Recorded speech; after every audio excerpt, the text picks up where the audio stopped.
Assalamu alaikum. This lecture is on history practice paper 1 for May June 2023. इस paper में अभी हम एक ओवरऑल रिवीजन कर रहे होंगे जिसके अंदर टॉपिक्स भी कवर होंगे और साथ ही साथ जो प्रैक्टिस पेपर 1 आप लोगों को प्रोवाइड किया था स्पेशली टीएफपी स्टूडेंट्स, आप लोगों की इसमें आसानी के लिए कि आप अपने आंसर्स को इससे मैच कर पाएँ और देख पाएँ कि आपकी मिस्टेक्स कहाँ पे हैं और क्या क्या इसमें बेहतरी हो सकती है, वो सारी चीज़ें इसमें कवर हो जाएंगी।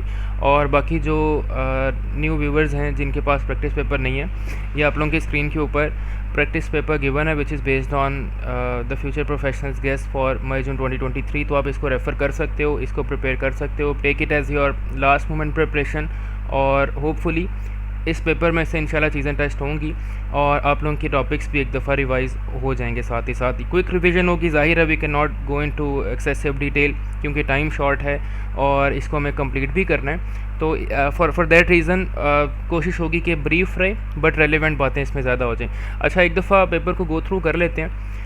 प्रैक्टिस पेपर 1 जो है इसमें we have included section A from section number 1। ज़ाहिर है ज़्यादा एक्सपेक्टेड ये है कि सेक्शन 1 या 2 से आएगा जिसमें सेक्शन 2 के चांसेस ज़्यादा हैं। तो ज़ाहिर है उसको 100% एक्सपेक्ट नहीं किया जा सकता, लेकिन chances as per the trend यही है कि सेक्शन 1 और 2 से ही सोर्स टेस्ट होगा और इंशाल्लाह सेक्शन 3 से टेस्ट होने के चांसेस कम है। हो ज़रूर सकता है बट चांसेस ज़ाहिर है उसमें ट्रेंड ये बताता है कि कम है। और इसको ज़रूर आप लोगों ने वीडियो को एंड तक देखना है ताकि आप लोगों के सारे इश्यूज़ जो हैं वो इसके अंदर सॉल्व हो जाए। मेरी कोशिश होगी कि हम ज़्यादा जो मार्किंग स्कीम के पॉइंट्स हैं उनको डिस्कस कर लें which would be more helpful in exam. अच्छा, सेक्शन ए जो है पेपर का एक एनालिसिस देख लें कि हमने इंक्लूड किया सेक्शन 1 से जिसमें डिक्लाइन ऑफ मुग़ल है। फिर सेक्शन बी जो है उसके अंदर भी सेक्शन 1 और 2 का एक ज़्यादा मिक्सचर और सेक्शन 3 के क्वेश्चन कंपैरेटिवली कम है। उसकी ज़ाहिर है कुछ रीज़न्स हैं ट्रेंड की बेस के ऊपर कि हमने इसमें कम इंक्लूड किया हुआ है। लेकिन प्रैक्टिस पेपर 2 जो है जब आप 1 और 2 दोनों अटैम्प्ट कर लोगे पेपर से पहले तो इंशाल्लाह बहुत हेल्प होगी और 80 to 90% पेपर आपका टेस्ट हो जाएगा इंशाल्लाह इधर से। अब बाकी अल्लाह बेहतर जानते हैं किस तरह से होगा। अच्छा, अब सेक्शन ए जो है इसके अंदर क्वेश्चन है और क्वेश्चन ज़ाहिर है सोर्स तो हम उस तरह से नहीं कर सकते, प्रैक्टिस के तौर के ऊपर से देख लेते हैं और तरीका भी सीख लेना। और दूसरी बात कि सोर्स के ऊपर वीडियोस रिकॉर्डेड हैं, 2 सोर्स या 3 सोर्स 2 रिकॉर्डेड हैं, उसको अब मैं लिंक में मेंशन उसे कर दूंगा, आप उसे ज़रूर देख सकते हैं। जिस बच्चे को सोर्स बेस्ड क्वेश्चन के अंदर इशू आ रहे हैं, आपको नहीं पता कि नॉलेज, इन्फ्रेंस और पिक्चर से रेफ़र किस तरह करना है, तो आप लोग वहाँ पर उस वीडियो को देख सकते हो। डिटेल के अंदर मैंने आपको बताया हुआ कि किस तरह से आपने सॉल्व करना है। अच्छा, अब ये सोर्स जो है इसको सॉल्व करने का तरीका देख लेते हैं विद मार्किंग स्कीम। ये देखें सोर्स गिवन था और इसमें साथ ही आप सीखोगे कि आपने किस तरह से इसको इन्फर करना होता है, किस तरह से बातें लिखना होता है। अच्छा, खैर जो क्वेश्चन नंबर 1A था that was according to source A what difficulties did the Indian cotton industry face during the 19th century. अच्छा, रेलवे जो है ना, रेलवे के ऊपर या कॉटन इंडस्ट्री के ऊपर ये क्वेश्चन जो है वो टेस्ट हो सकते हैं, तो इसको ज़रा आप लोगों ने गौर से देख लेना। कॉटन इंडस्ट्री के ऊपर हम अभी सेपरेटली भी बात कर लेते हैं कि किस तरह से क्वेश्चन आ सकते हैं। ज़ाहिर है कोई लॉन्ग क्वेश्चन नहीं आएगा, शॉर्ट क्वेश्चन के तौर पे टेस्ट होगा। अच्छा, इन्होंने यहाँ पे कहा हुआ है what difficulties did Indian face. मैं आपको पैसेज के ना एक समरी भी बता देता हूँ बट यहाँ पे डायरेक्टली वो ज़ाहिर है मैंने आपसे कहा कि टाइम सेव करने के लिए हम डायरेक्ट मार्किंग स्कीम को ही डिस्कस कर रहे होंगे। असल में पैराग्राफ गिवन था और ऐसे क्वेश्चन में आपने खुद से कुछ नहीं करना, आपने कोई न्यू चीज़ ऐड नहीं करनी, अपनी नॉलेज यूज़ नहीं करनी, सिर्फ और सिर्फ आपने पैसेज को रेफ़र करना है और 3 बातों को नीचे 3 पॉइंट्स को मेंशन करना है। बट ज़ाहिर है पैराग्राफ की फॉर्म में लिखोगे, बुलेट पॉइंट्स उसमें नहीं मेंशन करने। अब देखें कॉटन इंडस्ट्री की प्रॉब्लम क्या हो सकती है। इन्होंने लिखा हुआ है जी as per the marking scheme Indian production of goods was discourage in favour of British. तो पहली डिफ़िकल्टी जो फेस करना पड़ी वो ये थी कि इंडियन की प्रोडक्शन ऑफ गुड्स जो थी, कॉटन गुड्स जो थी वो डिस्करेज की गई क्योंकि ब्रिटिश क्या करते हैं, रॉ मटेरियल को इंडिया से इंपोर्ट करते हैं, ब्रिटिश में जाके प्रोसेस करके फिनिश गुड्स के तौर के ऊपर एक्सपेंसिव आइटम बना के सेल करते हैं और इवन उस कॉटन को प्रोसेस करने के बाद क्लोथिंग में कन्वर्ट करने के बाद वापस इंडिया आके बेच रहे होते हैं। तो ज़ाहिर है ये इससे इंडियन कॉटन इंडस्ट्री डिस्करेज हो रही थी कि उनसे रॉ चीज़ परचेज़ की जा रही है, फिनिश गुड्स उन्हीं के वापस आके बेची जा रही है, तो नुकसानदेह थी।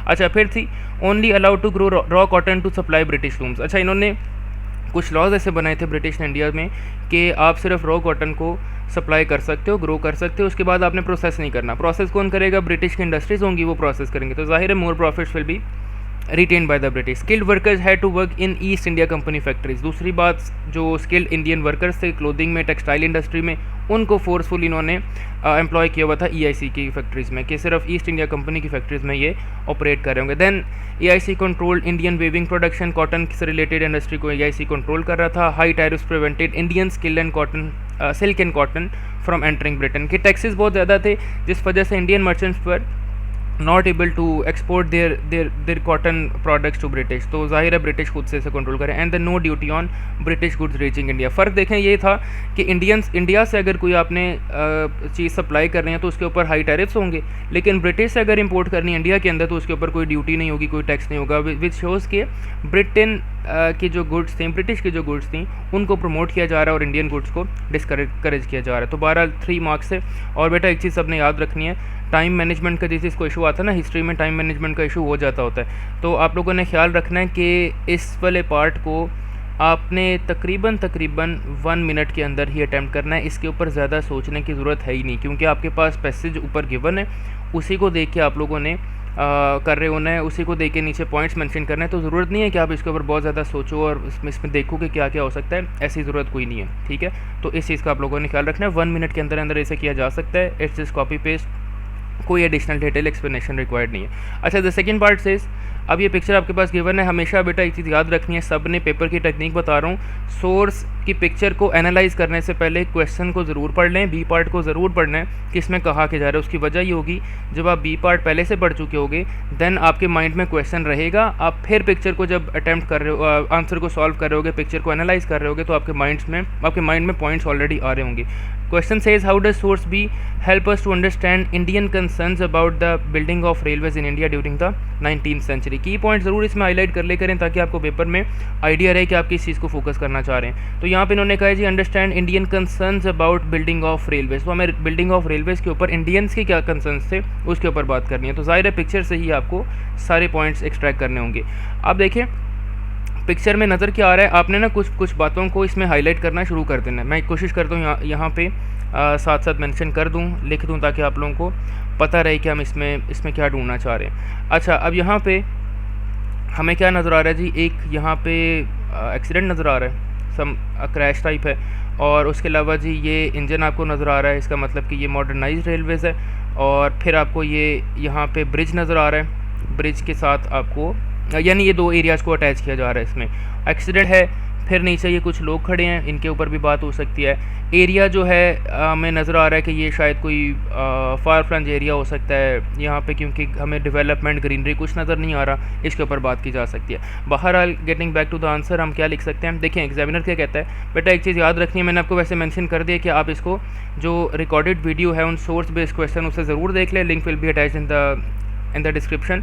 लेकिन यहाँ पे आपने किन एलिमेंट्स को पूरा करना है, आपने नॉलेज पॉइंट्स लाजमी लिखने हैं। नॉलेज पॉइंट से मुराद आपको इसमें से मिला क्या है उसके ऊपर बात की जा सकती है।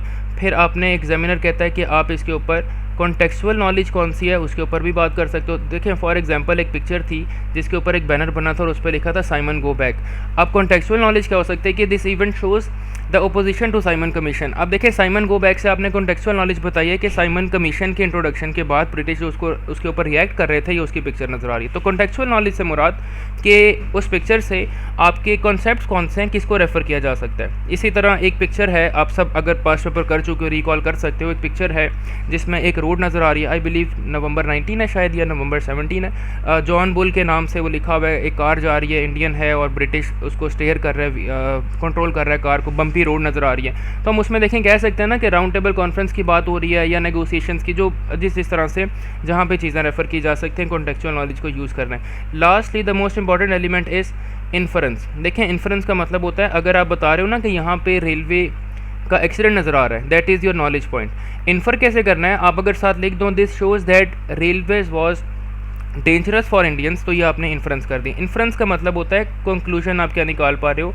या फिर आप इसमें से रीजनिंग क्या प्रोड्यूस कर पा रहे हो। रीजनिंग का मतलब लॉजिक्स बता दें, उसको एनालाइज कर दें, उसके साथ बताएं रिलेट क्या चीज़ किया जा सकती है, ठीक है। अच्छा बहरहाल आप क्या कहते हैं, marking scheme says it looks dangerous, unsafe to travel by rail due to risk of derailment. तो देखें इट लुक्स डेंजरस जो है नॉलेज पॉइंट है, अनसेफ टू ट्रैवल जो है ये आपका इन्फर किया हुआ आपने से, इन्फ्रेंस पॉइंट इसको काउंट करता है एग्जामिनर। तो ये नॉलेज आ गया, ये इन्फर आ गया, ठीक है। अच्छा, उसके बाद ये cause of injury and death, ये भी इन्फ्रेंस आ सकती है, ये नॉलेज पॉइंट में भी काउंट हो सकता है। और इसके अलावा since railways were not build safely at first, accidents like these were frequent in India. देखें बच्चों, ये आपने याद रखना है, ये जो बात की है ना इसने, ये कॉन्टेक्चुअल नॉलेज की है। हमें देखें पिक्चर में किसने बताया कि रेलवे सेफली बिल्ड नहीं की थी, हम इसको कॉन्टेक्चुअल नॉलेज के ऊपर बता रहे हैं, अपना कॉन्सेप्ट बता रहे हैं कि कॉन्सेप्ट हमारा ये है कि इंडिया में ब्रिटिश ने रेलवेज़ को सेफली बिल्ड नहीं किया, जिसकी वजह से एक्सीडेंट फ्रीक्वेंट थे। अब ये पिक्चर से नज़र नहीं आ रहा, but this is your contextual knowledge, हमें नज़र आ रहा है उसके अंदर, हम बता सकते हैं कि ये बात हो सकती है। Then accidents like one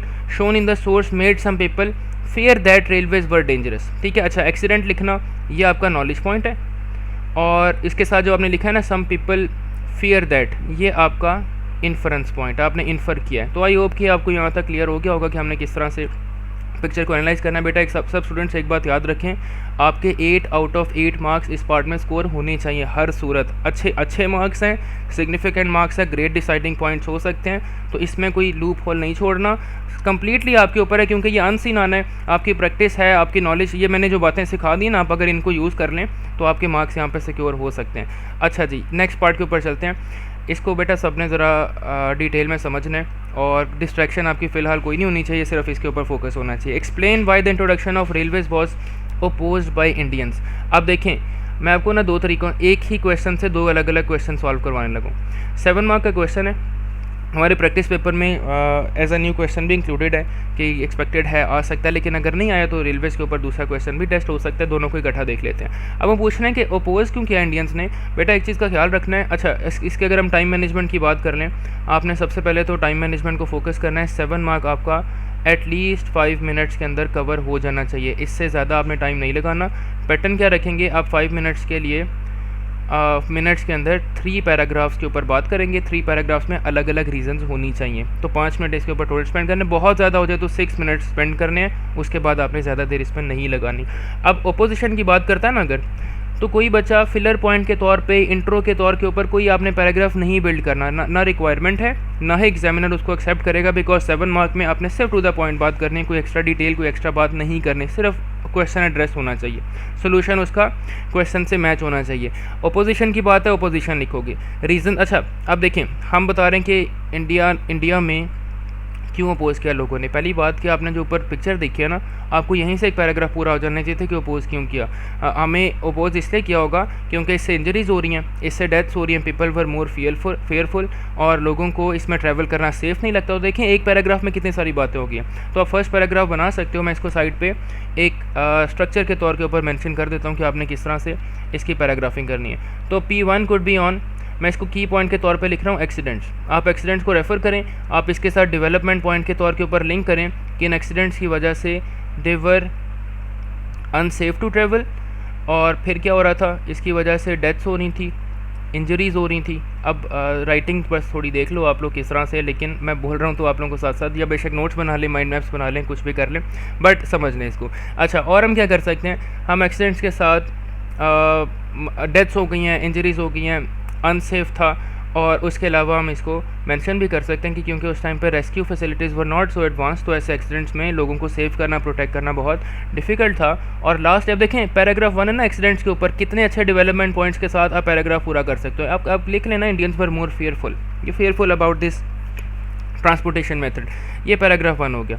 paragraph number 2 किस तरह से हो सकता है, अब आप ज़रा देख लें सेकंड क्वेश्चन को, जो कि इससे मिलता जुलता ही है, लेकिन उसमें एक सिर्फ की पॉइंट का फ़र्क है। यहाँ पे देखें बच्चों, यहाँ लिखा है why did the British build railways. एक क्वेश्चन पूछता है अपोज क्यों किया, एक क्वेश्चन पूछता है कि इन्होंने इंट्रोड्यूस क्यों किया।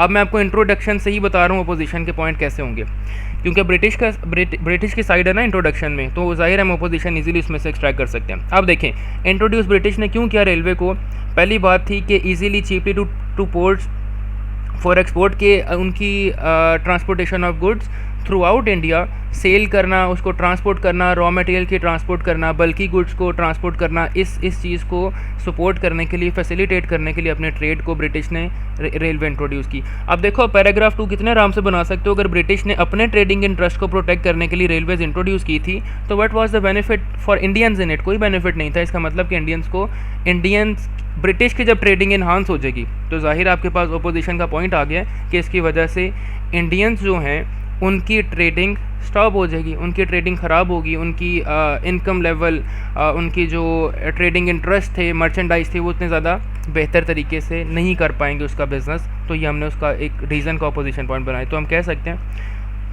पैराग्राफ नंबर 2 के अंदर हम ट्रेडिंग की बात कर लेंगे कि इंडियंस की जो ट्रेडिंग थी उसको हर्ट किया जा रहा था बिकॉज, अब इसको ना आप काउंटर पॉइंट के तौर के ऊपर लिख लो कि आप इसको ब्रिटिश एंगल से लिख दें। The interest of British were more protected. Their goods were being transported. Raw material was being transported. This aid them in exporting the goods to different parts of the world. तो हम कह सकते हैं कि यहाँ पे इसलिए अच्छा एंड पे अगर आप से लिख दो ना, that is why Indian traders were dissatisfied and they oppose the railways. तो ज़ाहिर है क्वेश्चन के साथ हमारा पॉइंट मैच हो जाता है। पहली बात ये। अच्छा दूसरा पॉइंट देख लो रीज़न का। Railways carry troop swiftly around India helping the British to maintain law and order and extend power. बेटा ये आपका की पॉइंट है जो अपोजिशन में हम लेके जाएंगे। एक्सटेंड पावर, मुझे बताएं कि क्या ब्रिटिश जब पावर अपने एक्सटेंड करेगा बाय यूजिंग रेलवेज तो क्या इंडियन सेटिस्फाइड होंगे? क्या वो इसको वेलकम करेंगे रेलवेज को? हरगिज़ नहीं करेंगे, वो इसको अपोज कर रहे होंगे, इसको क्रिटिसाइज़ कर रहे होंगे। तो पैराग्राफ नंबर 3 हम क्या लिखेंगे कि हम इसमें एक्सपेंशन की बात कर सकते हैं। अब रीज़न हो या अपोजिशन हो, आपने सिर्फ और सिर्फ वर्ड्स के साथ प्ले करना है, आपने सिर्फ और सिर्फ उसकी सेंस को चेंज करना, डायरेक्शन बदलनी है अपने सेंटेंस की, और आंसर आपका वहीं आ जाएगा। तो देखें पैराग्राफ 3 में मैं आपको शॉर्ट करके ब्रीफली बता रहा हूँ। एक्सपेंशन जब ब्रिटिश करेगा, अपने ट्रूप्स को ट्रांसपोर्ट करेगा ज़्यादा swiftly, quickly through out India, around India, उससे होगा ये इंडियन लैंड जो है ब्रिटिश उसे टेक ओवर करता रहेगा, ब्रिटिश का कंट्रोल एक्सपैंड हो रहा होगा। और ये जो एक्सपेंशन इन कंट्रोल था that was not welcome by Indians and Indians oppose building of railways या इंट्रोडक्शन ऑफ रेलवेज। तो देखिए हमने पॉइंट बड़े आराम से पूरा कर लिया। अभी तो हमने मार्किंग स्कीम बाकी नहीं पढ़ी, लेकिन इन्हीं 3 बातों के अंदर, 2 बातों के अंदर हमने आंसर कंप्लीट कर लिया हुआ है। बेटा एक चीज़ का ख्याल रखना है, डिस्क्रिप्शन ज़रूर होना चाहिए। कैसा होना चाहिए मैं आपको बता रहा हूँ, सिखा रहा हूँ। एक्सपेंशन के साथ आप लिंक करोगे, troops were more swiftly transported throughout India, this enabled British to expand their control to invade more areas, और this act was this expansion was opposed by British because their lands were being taken over by the British, that is why they opposed railway। so देखिए हमने third paragraph बड़े आसानी से complete कर लिया। और एक और जनरल पैराग्राफ क्या हो सकता है, अब आपकी चॉइस, आप इसे एक्सीडेंट में ऐड कर लो, आप इसे पैराग्राफ 2 में, यानी जहाँ पे कंटेंट कम पड़ेगा ना ये वाला पॉइंट ऐड कर दो। कैसे हो सकता है, आप इसमें लिखेंगे, ये देखिए यहाँ पे लिखा है ब्रिटिश को travel the country and spread there ideas. अब फिर सोचे एक और बात, ये रीज़न है ना, रीज़न है कि अपने आइडियाज़ को स्प्रेड करने के लिए, कल्चर को स्प्रेड करने के लिए, सपोर्ट लेने के लिए उन्होंने इंडिया में रेलवे का नेटवर्क बढ़ा दिया। मुझे बताएं कि आप सब ने पढ़ा हुआ decline of Mughal empire, war of independence, sir Syed Ahmad Khan की causes on Indian revolt, causes of Indian revolt. हमें क्या आइडिया था कि ओवरऑल समरी ये है हमारे उस सारे चैप्टर्स की कि इंडियंस को ये कल्चरल चेंज एक्सेप्टेबल नहीं था, जिसके अंदर बैनिंग ऑफ पर्दा थी, जिसके अंदर मॉडर्नाइजेशन थी, वेस्टर्न एजुकेशन थी। तो क्या ये कल्चरल चेंज जो था, रेलवे का इंट्रोडक्शन, मॉडर्नाइजेशन करवाना, क्या सारे इंडियंस को एक्सेप्टेबल होगा? खुद से क्वेश्चन करें, एक्सेप्टेबल नहीं होगा। That is why they oppose railways, क्योंकि उनको लग रहा था उनके कल्चर को बदला जा रहा है, उनके लैंड को, उनकी कंट्री को चेंज किया जा रहा है, ज़्यादा मॉडर्नाइज़ किया जा रहा है, विच इज़ अच्छा। कुछ लोगों ने ये भी कहा कि ये अन इस्लामिक है मेथड्स और इनको अपोज करना चाहिए बिकॉज ब्रिटिश आर इन्वेडर्स और हमें उन्हें सपोर्ट नहीं करना। That is by the oppose railways. तो आई होप कि आपको 7 मार्क यहाँ पे क्लियर हो जाना चाहिए कि हम किस तरह से।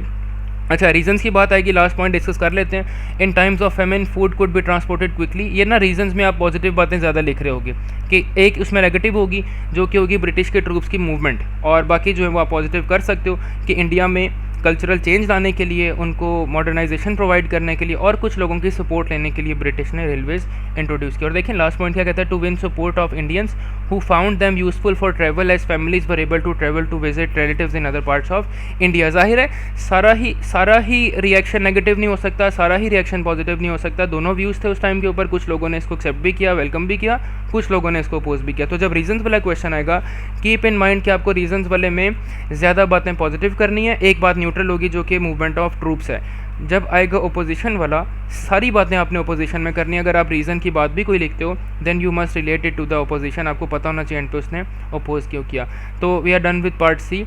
और देखें यहाँ पे 7, 5 एंड 3 ये मार्क्स सिक्योर हो जाते हैं, 15 मार्क्स की बात हमने यहाँ पे कर ली है। नेक्स्ट क्वेश्चन सेज वाज, अच्छा मैं आपको एक तो बता देता हूँ क्योंकि मार्किंग्स की मैंने अटैच कोई और किया है। यहाँ पे क्वेश्चन में लिखा हुआ है were the Aurangzeb policies the main reason behind decline of Mughal empire, explain your answer. अब ये जो औरंगजेब की पॉलिसी के ऊपर है ना क्वेश्चन, आपको पता होना चाहिए औरंगज़ेब की पॉलिसीज़ कौन सी थी, जिसमें औरंगज़ेब का ऑर्थोडॉक्स रूलर होना, औरंगज़ेब का प्रो इस्लामिक होना, माइनॉरिटीज़ के राइट्स को प्रोटेक्ट ना करना। असल में ज़ाहिर है औरंगज़ेब के बारे में दो व्यूज़ हैं, एक बहुत पॉजिटिव है कि उन्होंने बहुत केयर की अपनी माइनॉरिटीज़ की भी, टेम्पल्स भी बिल्ड किए, मंदिर भी बिल्ड किए, सारी बातें। एक व्यू नेगेटिव है, बट ज़ाहिर है we need to fulfil the requirement of question. हमें अगर वो पूछ रहा है कि नेगेटिव व्यूज़ बता दें तो हमें नेगेटिव व्यूज़ ही बताने हैं कि किस तरह से औरंगज़ेब की पॉलिसीज़ ने मुग़ल एम्पायर की डिक्लाइन में कंट्रीब्यूट किया। ठीक है, अच्छा अब क्वेश्चन देखो, फिर देख लो were Aurangzeb policies the main reason. बेटा एक चीज़ का ख्याल रखना है, सब ने क्वेश्चन के अंदर जो की पॉइंट गिवन होगा ना, ये मैं आपको बहुत इंपॉर्टेंट चीज़ बता रहा हूँ। अगर अभी भी किसी को नहीं पता कि स्टूडेंट को जो स्टूडेंट कोई अगर न्यू व्यूवर के तौर के ऊपर वीडियो देख रहा है, बाकी हमारे स्टूडेंट्स को थोड़ा बहुत आइडिया है ही। अगर लिखा होगा ना क्वेश्चन में, लाइक यहाँ लिखा हुआ है was the in fighting between Aurangzeb successors, तो इन फाइटिंग से मुराद सक्सेशन डिस्प्यूट को रेफ़र करना है। बेटा आप लोगों ने इसके ऊपर फर्स्ट पैराग्राफ बनाना है अगर की पॉइंट के ऊपर बात आती है। 7 मार्क्स तो इसके मिल जाएंगे आपको, 7 आउट ऑफ 14।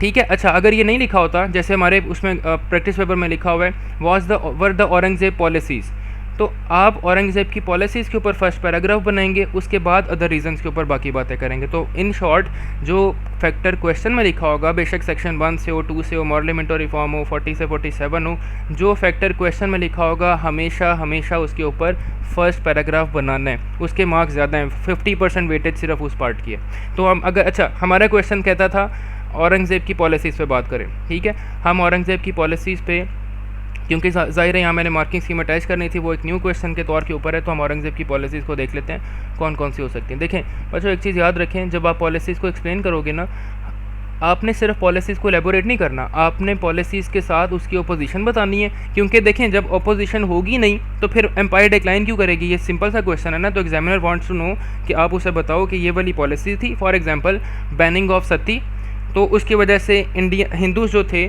उनकी सपोर्ट इन्होंने लूज़ कर दी, जिसकी वजह से मुगल एम्पायर डिक्लाइन। तो डिक्लाइन के साथ हर बात लिंक होनी चाहिए। देखें पॉलिसी नंबर 1 हम इसमें लिख सकते हैं कि Aurangzeb was known to destroy Hindu temples, एक बात हमने कर दी। ठीक है, अच्छा अब आप क्या करोगे, आप आंसर में से ये नहीं लिखोगे कि ही डिस्ट्रॉयड हिंदू टेम्पल्स और अगली बात पे चले जाएंगे एंड ऑल्सो ही बैंड सती, ऐसा नहीं करना। आपने उस बात को एक्सप्लेन करना है किस तरह से। देखें डेवलपमेंट पॉइंट क्या आएगा, he destroyed Hindu temples and then he lost support of Hindus. तो जाहिर है सब कॉन्टिनेंट के अंदर सिर्फ मुस्लिम्स नहीं थे, हिंदूज़ का लार्जेस्ट नंबर था, शायद मुस्लिम से ज़्यादा नंबर था। तो अब अगर वो इतनी बड़ी कम्युनिटी को किसी सपोर्ट लूज़ कर देंगे, इसका मतलब कि empire would be in decline. एक बात हमने ये कर दी। ठीक है, ये पॉलिसीज़ की बात हो रही है। और पॉलिसीज़ क्या हो सकती हैं, हम कह सकते हैं कि ही वॉज, अच्छा एक और हम कर लेते हैं, ही बैंड सती। ये क्या थी, सबको 4 मार्क के लिए बेटा आप लोगों को पता होना चाहिए। 4 मार्क के ऊपर ये क्वेश्चन आ जाता है। सती क्या था, एक हिंदू मेल की अगर डेथ होती है और उसकी वाइफ होती है साथ, तो उसकी वाइफ को उसके साथ अलाइव ही बर्न कर दिया जाएगा। ये हिंदू जो थी उनका कल्चर था, उनका एक रिचुअल था कि इस तरह से करना है। और इसको ह्यूमन राइट्स की वायलेशन देखते हुए मुगल्स ने भी बैन किया। उसके बाद ब्रिटिश ने जब अपना कंट्रोल एक्सपेंड किया, पॉलिटिकल डेवलपमेंट्स होती हैं, तो ब्रिटिश भी सती को बैन कर देते हैं और इसको ये फिर इंडिया से इरोड हो जाती है, ख़त्म हो जाती है। तो हम कह सकते हैं कि सती, लेकिन देखें हम यहाँ पे क्यों लिख रहे हैं, although it was a violation of human rights, लेकिन हम न्यूट्रल अप्रोच अडॉप्ट करते हुए बात कर रहे हैं कि हिंदूज़ के लिए ये रिचुअल था, उनके लिए एक इंपॉर्टेंट उनका एक्ट था, रिलीजियस एक्ट था, लेकिन इसको बैन करने की वजह से ये देखें फिर वही बात आ गई कि ही लॉस्ट सपोर्ट ऑफ हिंदूज़। तो आप हिंदू टेम्पल्स की बात करें, सती की बात करें, लिंक कर दें उसको सपोर्ट के साथ, तो 4 मार्क क्वेश्चन इसके ऊपर टेस्ट हो सकता है। आप इसमें ये देखें एक पॉइंट तो आ जाएगा उसको एलेबोरेट करने का कि था क्या, दूसरा मार्क आपको मिल जाएगा और औरंगज़ेब ने इसको बैन किया।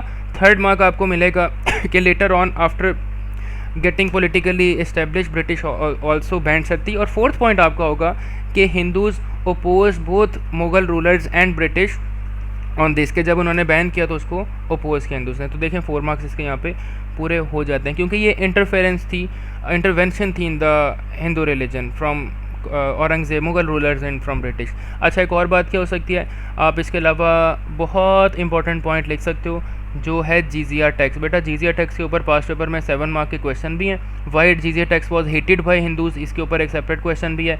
But was jizya tax 4 mark का क्वेश्चन है, तो मैं यहाँ पे मेंशन कर रहा हूँ 4 मार्क और 7 मार्क के लिए आपको पता होना चाहिए। हेटेड वाली जो बात है ना वो 7 मार्क यहाँ से हो जाएगी, 4 मार्क भी यहीं से इंशाल्लाह भी कवर हो जाएगा।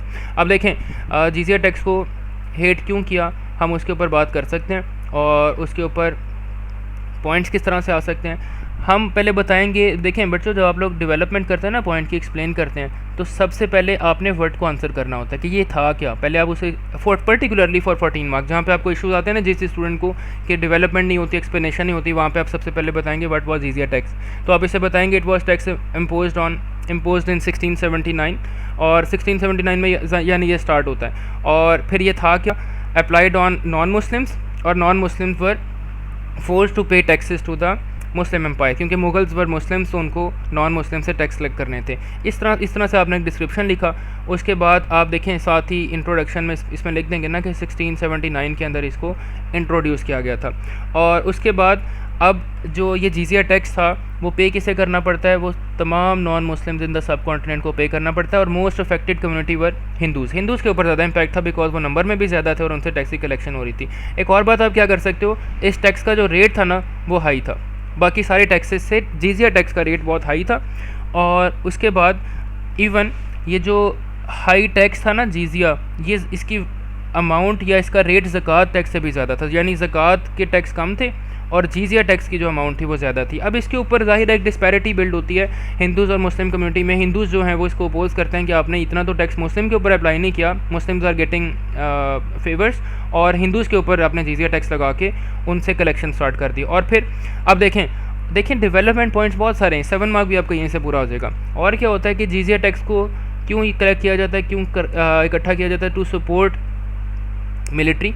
ठीक है, मिलिट्री हमारी जो उस टाइम के ऊपर मुग़ल एम्परर्स की मिलिट्री एक्सपेडिशंस थी, कैंपेन्स थे, उनको सपोर्ट करने के लिए एक मेन कंट्रीब्यूशन वहाँ से जीजिया टैक्स में आता है। और क्या होता है जी, स्टेट का जो ट्रेजर था उसके अंदर मेजर कंट्रीब्यूशन आता है जीजिया टैक्स से, क्योंकि मॉनेटरी वैल्यू अमाउंट आ रही है ना, पैसे आ रहे हैं वहाँ से, तो इसमें इकट्ठा होता जा रहा है। अब हिंदूज़ क्यों वेट कर रहे हैं इस बात के ऊपर कि हाई टैक्स था, ज़कात से भी ज़्यादा रेट था। दूसरा वो क्यों अपोज कर रहे हैं, अपोज इसलिए कर रहे हैं कि इससे मिलिट्री जो कैंपेन्स उनको सपोर्ट किया जा रहा है, बजाय इसके कि डेवलपमेंट ज़्यादा हो, डेवलपमेंट नहीं हो रही थी। और क्यों अपोज किया जा रहा था जी, और पॉइंट्स ये हो सकते हैं कि इसकी एग्जाम्पशन की ना एक कंडीशन थी। कंडीशन ये थी कि अगर किसी हिंदू ने इससे एग्जाम्पशन लेनी है यानी नहीं पे करना, तो वो क्या करे, वो इंडियन आर्मी को एज अ ट्रूप ज्वाइन कर ले। अब देखें इंडियंस ने कहा कि ये तो आप फोर्स कर रहे हैं, हिंदूज़ ने पर्टिकुलरली कि आप फोर्स कर रहे हैं हिंदूज़ को कि वो इंडियन आर्मी को ज्वाइन करें, उसके बाद उन्हें एग्जाम्पशन मिलेगी जीजिया टैक्स से। तो ये हम कह सकते हैं कि देयर आर न्यूमरस पॉइंट्स जो हमें बताते हैं कि जीजिया टैक्स को हेट क्यों किया गया। अब ये हमने देखें पॉलिसी में jizya tax is one of the policies, ये सारी पॉलिसीज़ तो नहीं है, सारी पॉलिसी में हिंदू टेम्पल्स भी आ रहे हैं, सत्ती की बैनिंग भी आ रही है, बाकी सारी बातें भी आ रही हैं। तो बहरहाल अच्छा, अगर पॉलिसीज़ को हम मूव ऑन करें, इसके बाद आगे और पॉइंट्स देखें कौन कौन से हो सकते हैं। आप इसमें कह सकते हो कि वो जो एक बियर्ड टैक्स था उसके ऊपर बात की जा सकती है, यानी दाढ़ी जो बंदा रखेगा वो ठीक है, उसको टैक्स नहीं होगा, लेकिन जो नहीं रखेगा उसको टैक्स पे करना पड़ेगा। और फिर इन्होंने एक सर्टेन लेंथ ऑफ बियर्ड भी डिसाइड की थी कि इतनी दाढ़ी हर किसी को रखनी है, हर मेल को रखनी है, और फिर उसके ऊपर टैक्स उस तरह से अप्लाई नहीं होगा। एक बात ये होगी। अच्छा, फिर आप जनरल पॉइंट्स की तरफ जाओगे, शॉर्ट पॉइंट्स की तरफ जाओगे कि इन्होंने क्योंकि औरंगज़ेब वॉज प्रो इस्लामिक, तो अल्कोहल, इसके अलावा सिंगिंग वगैरह को बैन किया। अब देखें हम इसे न्यूट्रल अप्रोच के थ्रू इस तरह बताएंगे कि अदर रिलीजन्स में जो माइनॉरिटीज़ थे उस टाइम पे, हिंदूज़ हैं, बाकी कम्युनिटीज़ हैं, शायद उनके रिलीजन में इस तरह से ये चीज़ें बैन ना हो, ऑल्दो कि इस्लाम के अंदर ये बैन है। लेकिन औरंगज़ेब ने जब अपनी पॉलिसीज़ वहाँ पे इम्प्लीमेंट की इंडिया में, तो बहुत सारी कम्युनिटीज़ ने इनको अपोज किया, and this made Aurangzeb an unpopular leader which resulted in decline of Mughal empire. तो देखें ये अभी जो अब मैंने बात की ना सारी, ये सिर्फ और सिर्फ पैराग्राफ 1 चल रहा है, और अगर क्वेश्चन में औरंगज़ेब की policy would be mention as a key point, तो आपको 7 मार्क्स तो इस बात के मिलेंगे आउट ऑफ 14। डन। अच्छा, इसके बाद अगले पार्ट की तरफ अगर हम मूव करें, अदर रीजंस क्या हो सकते हैं वो मार्किंग स्कीम से कर लेते हैं। देखें एक बात है, इन फाइटिंग अब मेरे साथ समझ लो। जाहिर है इसको मुझे वीडियो का भी ख्याल रखना है कि बहुत लेंथी ना हो जाए, टाइम शॉर्ट है वैसे भी पेपर में। तो यहाँ पे आपने देखना है इन फाइटिंग क्या थी। बेटा सबसे पहले आप एक बात याद रखें, आपने सबसे पहले इन फाइटिंग वाली हेडिंग में सक्सेशन डिस्प्यूट को हाईलाइट करना है। अगर वर्ड्स हों सक्सेशन डिस्प्यूट या इन फाइटिंग हो या डिवीजन ऑफ एम्पायर हो, तीनों बातों की explanation, development point, knowledge point सारे से ही मैं परेशान नहीं होना पेपर में, ठीक है। सबसे पहले आप सक्सेशन डिस्प्यूट को एलेबोरेट करोगे, और कैसे करोगे, आप सिर्फ इतनी बात लिखें, there was no law regarding succession, यानी एम्पायर में अगर किसी की डेथ होती है रूलर की, कोई लॉ ही नहीं था कि उसके अगर इतने सारे बेटे होंगे उसके बाद तो किस वाले मेरिट बेसिस क्या थी, किस चीज़ की बेस के ऊपर अगले वाला एम्पायर सेलेक्ट होगा, ऐसा कोई लॉ कोई रूल एग्जिस्ट नहीं करता था।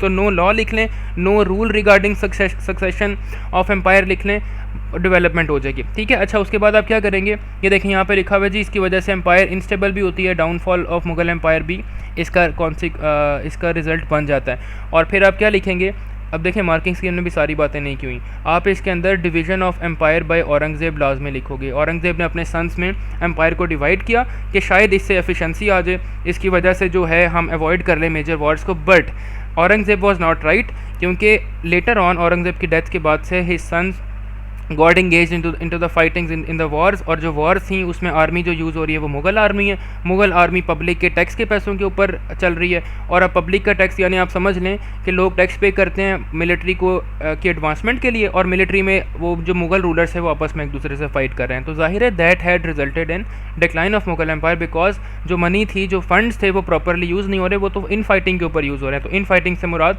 Internal wars between the Mughal rulers. तो देखिए यहाँ पे लिखा हुआ है, अच्छा डेवलपमेंट पॉइंट्स आप ज़रूर याद किया करें, led to inefficiencies and lack of interest in running of the Mughal empire. इस तरह के की पॉइंट्स आपके डेवलपमेंट पॉइंट्स होंगे। अदर रीजंस में आ जाते हैं, अदर रीजंस में आपके पास कौन कौन से आ सकते हैं। अब देखें हम एक्स्ट्रावेगेंट लाइफस्टाइल के ऊपर बात कर सकते हैं कि लग्जरियस लाइफस्टाइल स्पेंड कर रहे थे, spending money without considering the effect on the economy of empire, के उनको पता नहीं था कि जब वो पैसा स्पेंड करेंगे तो एम्पायर के ऊपर, उसकी इकोनॉमी के ऊपर क्या इम्पैक्ट्स आएंगे, लेकिन वो देवर इन्वॉल्व इन लग्जरी लाइफस्टाइल, ये बात आ गई। फिर आप अफगान्स या मराठास के ऊपर एक सेपरेट पैराग्राफ बना सकते हो। बेटा कीप इन माइंड आपकी 4 मार्क का क्वेश्चन मराठास के ऊपर टेस्ट हो सकता है, 7 मार्क क्वेश्चन भी पास्ट पेपर में टेस्ट हो चुका हुआ है, तो आपको इस पैराग्राफ को ज़्यादा फोकस करना है। 14 मार्क के अंदर try to include stronger point first, उसके बाद आप अदर फैक्टर्स के ऊपर जा सकते हैं। तो मराठास वाला एक इंपॉर्टेंट पॉइंट था कि इसमें एक हमारे पास एग्जांपल भी होती है कि for long 25 years Aurangzeb was engage in the fighting with Marathas but he was unsuccessful, success उसमें नहीं मिलता। 25 साल तक फाइट होती है, फंड्स लगते हैं, पैसे लगते हैं, मुगल एम्पायर डिक्लाइन होती है, और पर्टिकुलरली साउथ इंडिया से मराठा जो थे they continue to threaten Mughal empire, और एरियाज़ को इन्वेड भी करते हैं, दिल्ली तक भी आ जाते हैं, उसके बाद कंटिन्यूसली इसको थ्रेट करते रहते हैं मुगल एम्पायर को। That is why Mughal empire became weak. हर बात देखें, मैं बार बार मेंशन कर रहा हूँ, हर बात आपको रिलेट ज़रूर करनी है डिक्लाइन ऑफ मुगल एम्पायर के साथ, वरना मार्क्स प्रॉपर्ली नहीं मिलेंगे। देखें लिखा हुआ है ना, however they did invade the empire a number of times during the 18th century. अच्छा फिर इसमें मराठास वाली बात में आप एक और ऐड कर सकते हो, बैटल ऑफ पानीपत 1761, जो आई होप कि यहाँ पे शायद मेंशन है, ये लिखा हुआ है पानीपत वाली बैटल, जिसमें अहमद शाह अब्दाली भी आते हैं। लेकिन बेटा एक चीज़ याद रखें, अहमद शाह अब्दाली का आना कम्प्लीटली पॉजिटिव पॉइंट नहीं था, बिकॉज अहमद शाह अब्दाली जब मराठास के अगेंस्ट कैंपेन करने आते हैं तो अपने मिलिट्री ऑपरेशन वो इंडिया में रन कर रहे होते हैं। अब देखें ना कि अगर पाकिस्तान में कोई और कंट्री आके कोई मिलिट्री कैंपेन स्टार्ट कर दे तो कितना नेगेटिव इम्पैक्ट जाएगा, और इकोनॉमी भी ख़राब होगी, इंस्टेबिलिटी भी आएगी। तो जाहिर है Ahmad Shah Abdali was a third person जिनका मुगल एम्पायर के साथ लिंक नहीं था, बट जाहिर है वो जब आते हैं इंडिया में इन्वेड करते हैं तो एक एक्सटर्नल बॉडी के तौर के ऊपर वो इंडिया में इन्वेजन स्टार्ट कर देते हैं। तो हम कह सकते हैं कि जाहिर है मराठास को डिफीट करने में उनका मेन रोल ज़रूर रहा है, बट उनके एक्शंस ने मुगल एम्पायर को की डिक्लाइन में भी कंट्रीब्यूट किया, बिकॉज वो एक एक्सटर्नल फोर्स थे जो मुगल आर्मी के कंट्रोल में नहीं थे, अपनी मर्जी से आके ऑपरेशंस कर रहे हैं, मिलिट्री ऑपरेशंस, तो इससे मुगल एम्पायर मजीद हर्ट होती है। अब देखें पर्शियंस वाली बात आ गई। अच्छा अफगान और पर्शियन ना ज़रूर करके जाएँ, अफगान में अहमद शाह अब्दाली और पर्शियंस में नादिर शाह, ये आपने ज़रूर याद करने के नादिर शाह भी असल में अपनी इन्वेजन्स कर रहे होते हैं, मुगल एम्पायर में एंटर होते हैं, गोल्ड वेल्थ बहुत सारी यहाँ से एक्सट्रैक्ट करके ले जाते हैं, जिसमें पीकॉक थ्रोन भी था दिल्ली से, गोल्ड और ज्वेल्स भी थे, क्योंकि India was very rich in resources, minerals भी हैं, ज्वेल्स भी हैं उसके अंदर, और बाकी सारी चीज़ें भी हैं। अच्छा और इस बात के ऊपर हम औरंगज़ेब वाली पॉलिसी पे ऑलरेडी डिस्कशन कर चुके हैं कि औरंगज़ेब की पॉलिसी नॉन मुस्लिम के अगेंस्ट थी, और he was an Orthodox leader, he was a pro Islamic ruler. इनकी पॉलिसीज़ की वजह से इवन सेक्टेरियन डिविजन्स भी हो जाती हैं, यानी मुस्लिम्स में भी सेक्टेरियन डिविजन्स होती हैं, वो बात भी की जा सकती है। और ये मराठास के ऊपर भी हमने ऊपर बात कर ली है, पानीपत वाली 25 ईयर्स वाली। और उसके बाद देखें ईयर्स आपके पास आर फैक्ट ज़रूर याद कर लिया करें कि 1737 में मराठास ने डिफीट किया था मुग़ल आर्मी को और दिल्ली का कंट्रोल ले लिया था, जो जैसे मैंने अभी ऊपर मेंशन किया, तो 1737 में।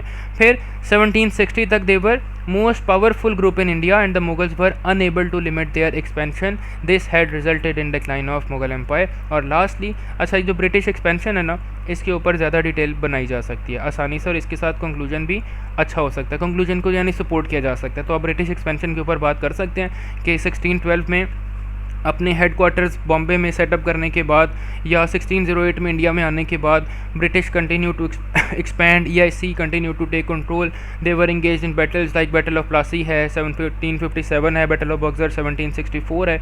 इसके अंदर वो क्या करते हैं, बंगाल, ओध, मद्रास, कलकत्ता, इन एरियाज़ का कंट्रोल लेना स्टार्ट कर देते हैं, which made Mughal empire weak, और इस वजह से मुग़ल एम्पायर डिक्लाइन कर जाती है। तो आपका अच्छा एंड के ऊपर लाजमी आपने कंक्लूजन लिखना है। कीप इन माइंड कंक्लूजन के 2 मार्क्स रिजर्व, आप रिजर्व समझ लें कि इसके ऊपर आपको 2 मार्क्स मिलेंगे। किस तरह करना है, जिसको नहीं पता, सिर्फ ब्रीफली बता रहा हूँ, आप सिर्फ लिखेंगे it can be concluded that, let's say question ने पूछा हुआ है वॉज द इन फाइटिंग, हम लिखेंगे it can be concluded that Aurangzeb's policies were main reason behind decline of Mughal Empire because he lost support of minorities, but other factors were also important. या आप कह सकते हो because as other factors were less significant, his policies were more significant, impacted the empire more, had a greatest impact on the people, on the population, on the communities.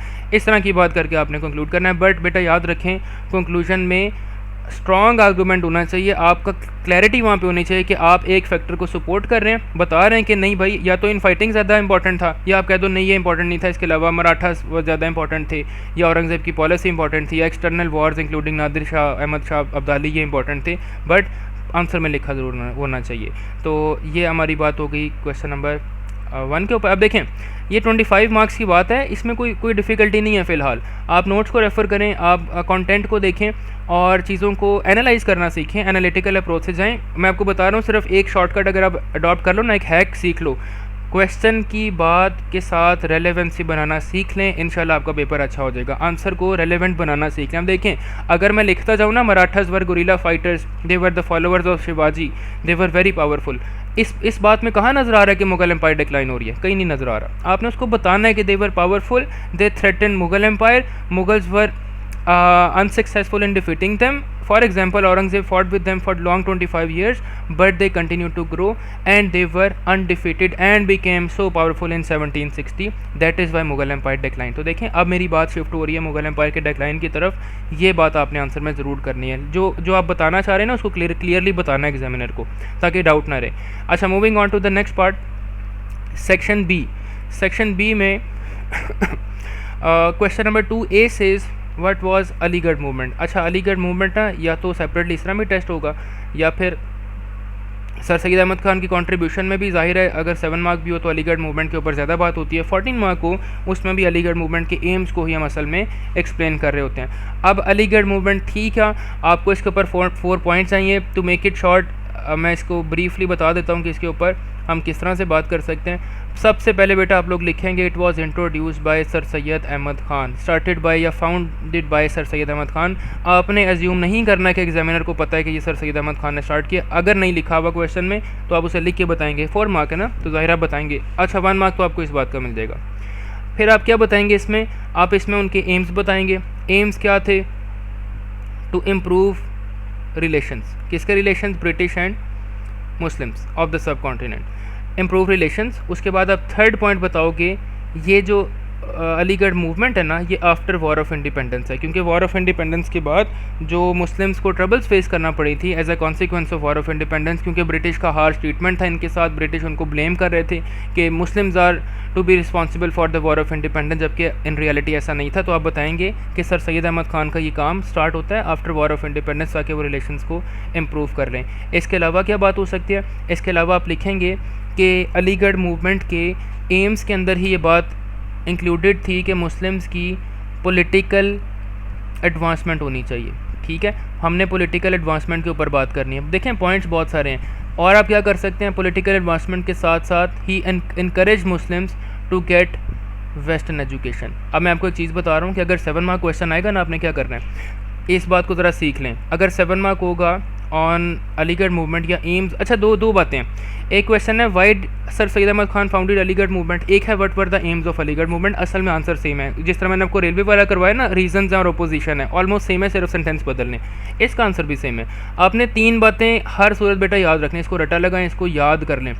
Aligarh movement का M number 1 था to improve relations. अब देखें जब relation improve होते हैं क्या क्या होता है, वो तबयीनुल कलाम लिखते हैं, जिसके अंदर होता है, तबयीनुल कलाम के अंदर होता है similarity between Christianity and Islam. तो सर सैयद अहमद खान उन्हें बताते हैं कि आप दोनों कम्युनिटीज़ में ज़्यादा सिमिलरिटीज़ हैं बजाय इसके कि ब्रिटिश और हिंदूज़ में सिमिलरिटीज़ हों, तो यू शुड गेट क्लोजर। और क्या होता है जी, एक वर्ड था नदारत, जो मुस्लिम्स कॉल करते हैं ब्रिटिश को, सर सैयद अहमद खान क्लैरिफाइड कि नदारत का मतलब हेल्पर होता है, और मुस्लिम्स आपको हेल्पर कह रहे हैं, अरबिक में और ग्रामर से सपोर्ट लेके उन्होंने ये मेंशन किया। और क्या हो सकता है, इंप्रूवमेंट इन रिलेशंस में सर सैयद अहमद खान ने एक ऐसे लिखा, ऐसे on causes of Indian revolt. Causes on Indian revolt का मतलब था वॉर ऑफ इंडिपेंडेंस की रीजंस लिखी, और सर सैयद अहमद खान ने ब्रिटिश को बताया कि देखें आपकी पॉलिसीज़ की वजह से, आपकी हार्श ट्रीटमेंट की वजह से और इन डिफरेंस की वजह से मुस्लिम्स ने भी वॉर ऑफ इंडिपेंडेंस में पार्ट लिया, बट आप इवेंट्स के बजाय उसके रीजंस के ऊपर फोकस करें जिसमें आपका भी मेन रोल रहा है। तो सर सैयद अहमद खान ने असल में उनको क्लैरिफाई किया कि मुस्लिम्स को रिस्पॉन्सिबल ठहराना ठीक नहीं है, ब्लेम करना ठीक नहीं है। तो देखें इंप्रूवमेंट इन रिलेशंस पे अगर 7 मार्क का ये सारी बातें आप लोग लिख लोगे। बेटा मैं यहाँ पे भी मेंशन नहीं कर रहा, अगर कोई इसको लिखना चाहे ज़ाहिर आप इसमें बैक पे जाके मेरी सारी बातों को नोट डाउन ज़रूर कर सकते हो की पॉइंट्स की फॉर्म के अंदर। दूसरी बात, और हाँ सर सैयद अहमद खान पे भी एक वीडियो रिकॉर्डेड है, जिस बच्चे को इसमें इशू है उसको वहाँ से आप लोग पूरी वीडियो से कर लें, एक लेक्चर रिकॉर्डेड डिस्क्रिप्शन ऐड हो जाएगा। पॉलिटिकल एडवांसमेंट, ये आपका एम नंबर 2 था अलीगढ़ मूवमेंट का, ऑब्जेक्टिव था, ऑब्जेक्टिव का वर्ड है, एम का वर्ड है, what were Aligarh what were the aims of Aligarh movement है, तो आपने सेम ही आंसर लिखना है। पॉलिटिकल एडवांसमेंट किस तरह है, सबसे पहले आप बेटा इसमें लिखेंगे कि सर सैयद अहमद खान ने मुस्लिम्स को अवेयर किया about the threat from Congress. वो कहते हैं कि आप लोग ब्रिटिश को ब्लेम करते जा रहे हैं, उनसे डिस्टेंस बढ़ाते जा रहे हैं, जबकि on the other side Hindus जो हैं, जिन्होंने जाहिर है उन्होंने भी फाइट किया था वॉर ऑफ इंडिपेंडेंस में, but later on after the war Hindus got closer with the British, क्योंकि वो उनको सपोर्ट कर रहे थे। तो इन्होंने कहा कि आपको थ्रेट है कांग्रेस से, सिविल सर्विसेज के रिफॉर्म्स डिमांड कर रही है कांग्रेस, जिसका मतलब कांग्रेस को सिविल सर्विसेज में, गवर्नमेंट ऑफिस में, असम्बलीज़ में ज़्यादा पोजीशंस मिलेंगी, तो मुस्लिम्स को पॉलिटिकली स्ट्रॉन्गर करना भी एम था। और थर्ड चीज़ अलीगढ़ मूवमेंट का जो एम था, that was getting western education, Muslims के पास एक्सेस हो। अच्छा, इस वेस्टर्न एजुकेशन में फिर कंट्रीब्यूशन क्या आ सकते हैं, एमएओ कॉलेज आ सकता है, इसके अंदर वो सर सैयद अहमद खान की साइंटिफिक सोसाइटी भी आ सकती है, ये भी उनका कंट्रीब्यूशन था, जिसमें उन्होंने एक्सेस किया ना साइंटिफिक राइटिंग्स को इंग्लिश से उर्दू में ट्रांसलेट करके, पर्शियन में ट्रांसलेट करके मुस्लिम्स को प्रेजेंट किया। तो वेस्टर्न एजुकेशन को एंडोर्स करना और उसको गेन करना, ये इन्होंने इनकरेज किया मुस्लिम्स को। तो these were the aims of Aligarh movement. तो देखें 4 मार्क में हमने डिस्कशन कर लिया है, 7 मार्क के लिए भी, कि उसके अंदर अगर क्वेश्चन आ जाएगा तो आपने क्या बात करनी है। बहरहाल मैं आपको एक मार्किंग स्कीम का सैम्पल ज़रूर दिखा देता हूँ कि इसमें किस तरह से क्वेश्चन आ सकते हैं। सर सैयद अहमद ख़ान पे, बल्कि अच्छा ठीक है, अच्छा खैर फ़िलहाल मार्किंग स्कीम इस वक्त मेरे पास अवेलेबल नहीं है, इस स्क्रीन के ऊपर ज़ाहिर फाइंड आउट करनी पड़ेगी। लेकिन अगर आप मार्किंग स्कीम में 14 मार्क किसी भी क्वेश्चन पे चले जाओ सर सैयद अहमद खान के, या 7 मार्क पे चले जाओ why did sir Syed Ahmad Khan found Aligarh movement, तो आपको इसका आंसर मिल जाएगा। और मैंने 4 मार्क आपको ये क्योंकि प्रैक्टिस पेपर में इंक्लूडेड था वो हमने देख लिया। अच्छा, next question says explain the contributions of Syed Ahmad Barelvi towards revival of Islam. अच्छा, सैयद अहमद बरेलवी आपने याद रखना है, ये जिहाद मूवमेंट वाले हैं, ठीक है, सैयद अहमद बरेलवी हैं जिहाद मूवमेंट वाले, और शाह वलीउल्लाह जो हैं वो आपने याद रखना है बैटल ऑफ पानीपत से या कुरानिक टीचिंग से, और हाजी शरीयतुल्लाह जो है वो आपने फरीज़ी मूवमेंट से याद रखने हैं कि, और पर्टिकुलरली ईस्ट बंगाल में, बंगाल वाली साइड पे उनका इन्फ्लुएंस ज़्यादा था, और ये सैयद अहमद बरेलवी जो है इनका इन्फ्लुएंस सेंट्रल यानी आजकल जो करंट पाकिस्तान है, पंजाब वाली एरियाज़ हैं, NWFP उस साइड के ऊपर इनका इन्फ्लुएंस ज़्यादा था। तो हमने अब देखें कंट्रीब्यूशंस किस तरह से करेंगे, ये मार्किंग स्कीम ज़रा देख लें, एक्सप्लेन करना आप सीखना है आप लोगों ने मेरे साथ। देखें पहली बात, कंट्रीब्यूशंस क्या थे कि he wanted to spread Islam through jihad movement. और देखें अब आप ना, मैं आपको डेवलपमेंट सिखा रहा हूँ कैसे करनी है। जब वर्ड आप यूज़ करें ना जिहाद मूवमेंट, तो ये साथ क्या लिखा हुआ है, which became an armed struggle to liberate the Punjab and NWFA। तो ये लिखना ज़रूरी है कि आप एग्जामिनर को बताएंगे कि व्हाट वाज जिहाद मूवमेंट, और साथ ही साथ जिहाद मूवमेंट के ऊपर अगर कोई 4 मार्क क्वेश्चन आता है तो आंसर वुड बी सेम। यही बात लिखनी है, नाम ऐड कर देना सैयद अहमद बरेलवी का, introduce jihad movement which was an armed struggle, देखें 3 पॉइंट्स हो गए। फोर्थ लिखेंगे कि it was a struggle against the rulers of Punjab and NWFA to liberate the Muslims from oppression. ये बात आपने की, 4 पॉइंट्स यहाँ पे पूरे हो जाते हैं। तो देखें हमने कहा जी पहली बात सैयद अहमद बरेलवी का कंट्रीब्यूशन था जिहाद मूवमेंट स्टार्ट करना, और जिहाद मूवमेंट किस लिए थी, ताकि मुस्लिम्स को ऑपरेशन से बचा लें, और इन्होंने ऐसा किया भी। उसके बाद आप बताएंगे at this time the Muslim community were not allowed freedom of worship, the mujahideen fought campaigns to achieve religious and spiritual freedoms. बेटा एक चीज़ याद रख लें, आपको ना ऐसे वाले क्वेश्चन में 7 मार्क में if it is Shah Waliullah, Syed Ahmad Barelvi, Haji Shariatullah, contributions को हमें लिंक करना ही पड़ता है बिलीफ्स के साथ, उन रीजंस के साथ। तो देखें रीज़न वो बता रहे हैं eight this time Muslim community were not allowed freedom, तो नीचे एक्शन वो बता रहे हैं, कॉन्ट्रीब्यूशंस बता रहे हैं, therefore mujahideen fought campaigns to achieve religious and spiritual freedom, ये बात कर ली। और क्या हो सकता है, his work was a uniting force for Muslim groups. किस तरह से इन्होंने जो अपनी मुजाहिदीन फोर्स रेज़ की थी ना, उसमें अब हम क्या लिखेंगे कि डिफरेंट कंट्री स्टेट्स में से, डिफरेंट रीजन्स में से इन्होंने डिफरेंट फोर्सेस के मैन को इंक्लूड किया अपनी आर्मी में।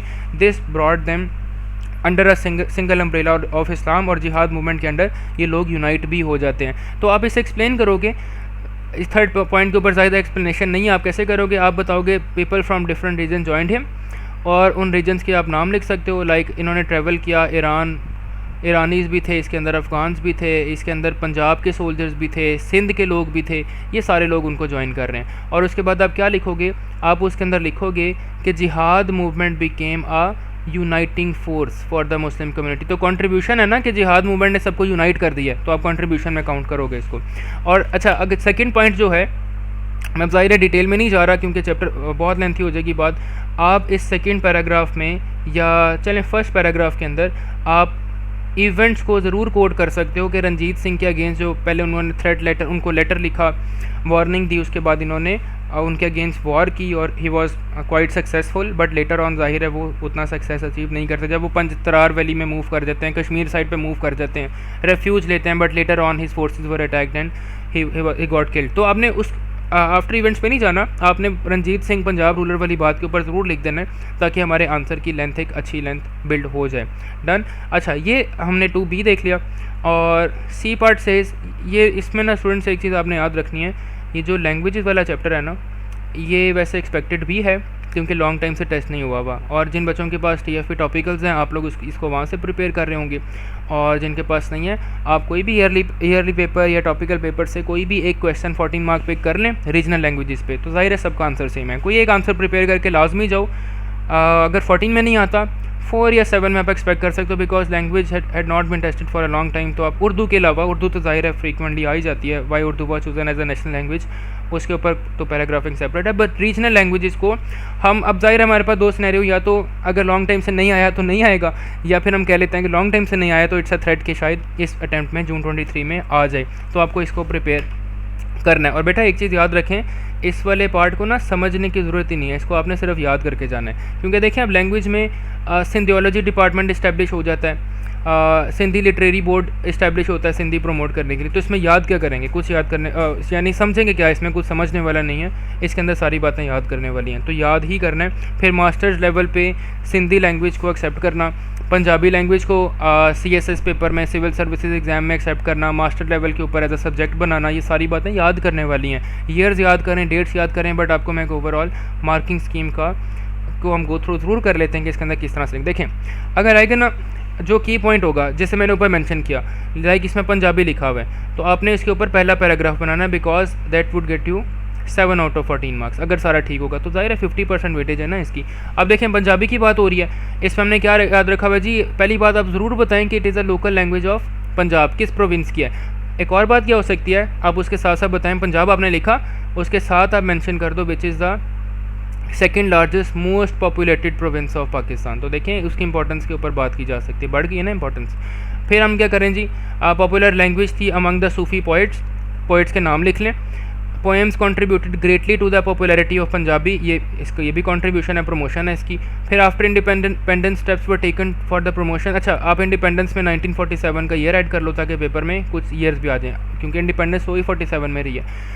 फिर development in other parts of province, उन्होंने कहा जी पंजाब में किसी स्पेसिफिक पोर्शन पे किसी स्पेसिफिक रीजन में पंजाबी बोली ज़रूर जाती है, लेकिन अदर पार्ट्स में उसको डेवलप करने के लिए गवर्नमेंट ने एक्शंस लिए। फिर वो कहते हैं जी गवर्नमेंट ने क्या इंश्योर किया, गवर्नमेंट ने इंश्योर किया इसकी डेवलपमेंट को by giving support to these institutions who are using it. जो पंजाबी पढ़ा रहा है, सिखा रहा है, बोल रहे हैं, जो उसमें पोएम्स चल रही हैं, पोइट्री चल रही है, गवर्नमेंट उनको सपोर्ट देती है। अच्छा, सपोर्ट किस तरह आप ज़रूर लिख सकते हो, जैसे यहाँ लिखा ना गिविंग सपोर्ट, लेकिन बताया नहीं किस तरह। आप इसमें कह सकते हो थ्रू फंड्स, क्योंकि गवर्नमेंट ने क्या करना होता है, गवर्नमेंट ने फंड्स देने होते हैं कि ये हम पैसे आपको प्रोवाइड करें, आप इसकी मार्केटिंग करें, प्रमोशन करें, तो आप ये मेंशन कर सकते हो। अच्छा, अब वो अगली लैंग्वेज पे आ गए सिंधी के ऊपर। इसी तरह आप सिंधी को देखें, बलोची को सिंधी के अंदर एक बात याद रखनी है, ये देखें यहाँ पे सिंधी लिटरेरी बोर्ड है 1948 में, बहुत इंपॉर्टेंट है, इसके ऊपर बात की जा सकती है, ये ज़रूरी पॉइंट है, तो जो लाजमी लिखना है, ठीक है। तो उसके बाद वो जो है मैगज़ीन्स हैं, जिसमें एक मैगज़ीन माह-ए-नौ है, अदबियात है, ये आप लोगों ने नाम याद रखने हैं। तो बहरहाल इसके ऊपर डिस्कशन ज़्यादा हमें प्रोलॉन्ग नहीं करनी, बिकॉज सारा ही लर्निंग बेस्ड कंटेंट है, आपने इसको याद करना है और ज़रूर करके जाएं पेपर से पहले कोई एक सैम्पल आंसर पकड़ लें, मार्किंग स्कीम देख लें। और इसमें ना जो नाइजल कैली वाली बुक है हिस्ट्री वाली, वो काफ़ी हेल्पफुल हो सकती है, उसको आप यूज़ कर सकते हैं। हर लैंग्वेज में प्रमोशन के ऊपर एटलीस्ट आप 10 पॉइंट्स, मिनिमम 10 पॉइंट्स ज़रूर देख लें, मैक्सिमम अगर आप करना चाहें तो 12 to 15 पॉइंट्स कर सकते हैं। तो we are done with question number 2A। अभी देखें ये 2A जो था ये कम्प्लीटली सेक्शन 1 से है और पेपर में भी इंशाल्लाह ऐसा ही एक्सपेक्टेड होगा। अगला क्वेश्चन है what was non cooperation movement. Non cooperation movement पे ना आप लोगों ने बेटा सब ने याद रखना है, आपको एक ही 4 मार्क का आंसर इस्टेब्लिश करना है, और ये नॉन कोऑपरेशन मूवमेंट 14 मार्क में और अलग अलग उसके ऊपर यूज़ हो सकती है। जैसे कि खिलाफत मूवमेंट आ जाए, उसके ऊपर नॉन कोऑपरेशन मूवमेंट टेस्ट लिखी जा सकती है। मॉन्टेग चैम्सफोर्ड रिफॉर्म्स है, उसके बाद नॉन कोऑपरेशन लिखी जा सकती है। एक और चीज़, एक क्वेश्चन है 14 मार्क का पास्ट पेपर में, अगर आपने गो थ्रू किया हो, जिसमें लिखा हुआ है were the Montagu Chelmsford reforms the sole cause of violence in India during 1920s या आफ्टर 1919, तो उसमें भी नॉन कोऑपरेशन मूवमेंट लिखी जा सकती है एज अ सेपरेट पैराग्राफ। देखिए नॉन कोऑपरेशन मूवमेंट क्या है, दो बातें, अगर सिविल डिसोबीडियंस मूवमेंट का नाम आए या नॉन कोऑपरेशन मूवमेंट लिखा हो, आंसर बेटा सेम रखना है, इसमें कोई फ़र्क नहीं है, परेशान नहीं होना पेपर में। आपने सबसे पहले ईयर मेंशन करना है जी 1920s में आती है, 1 मार्क इसका मिलेगा।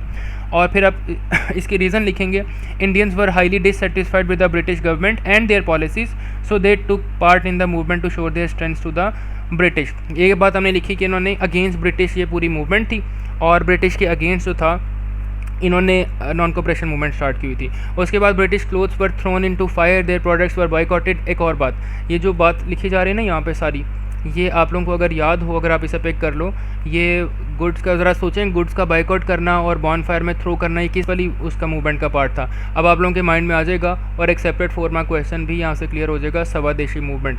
स्वदेशी मूवमेंट का ईयर भी आप लोगों को याद होना चाहिए। अब सब ज़रा सोच लें अपने माइंड में कौन सा ईयर है, ज़रा क्विक रिविजन के तौर पर ना आपको पता होना चाहिए आपने क्या क्या याद किया हुआ है। तो स्वदेशी मूवमेंट 1905 वाली जो थी आफ्टर पार्टीशन ऑफ बंगाल, उसको यहाँ पे उसके वाले पॉइंट्स और इसके पॉइंट सेम है, क्योंकि ज़ाहिर है नॉन कोऑपरेशन मूवमेंट का पर्पज़ ये था।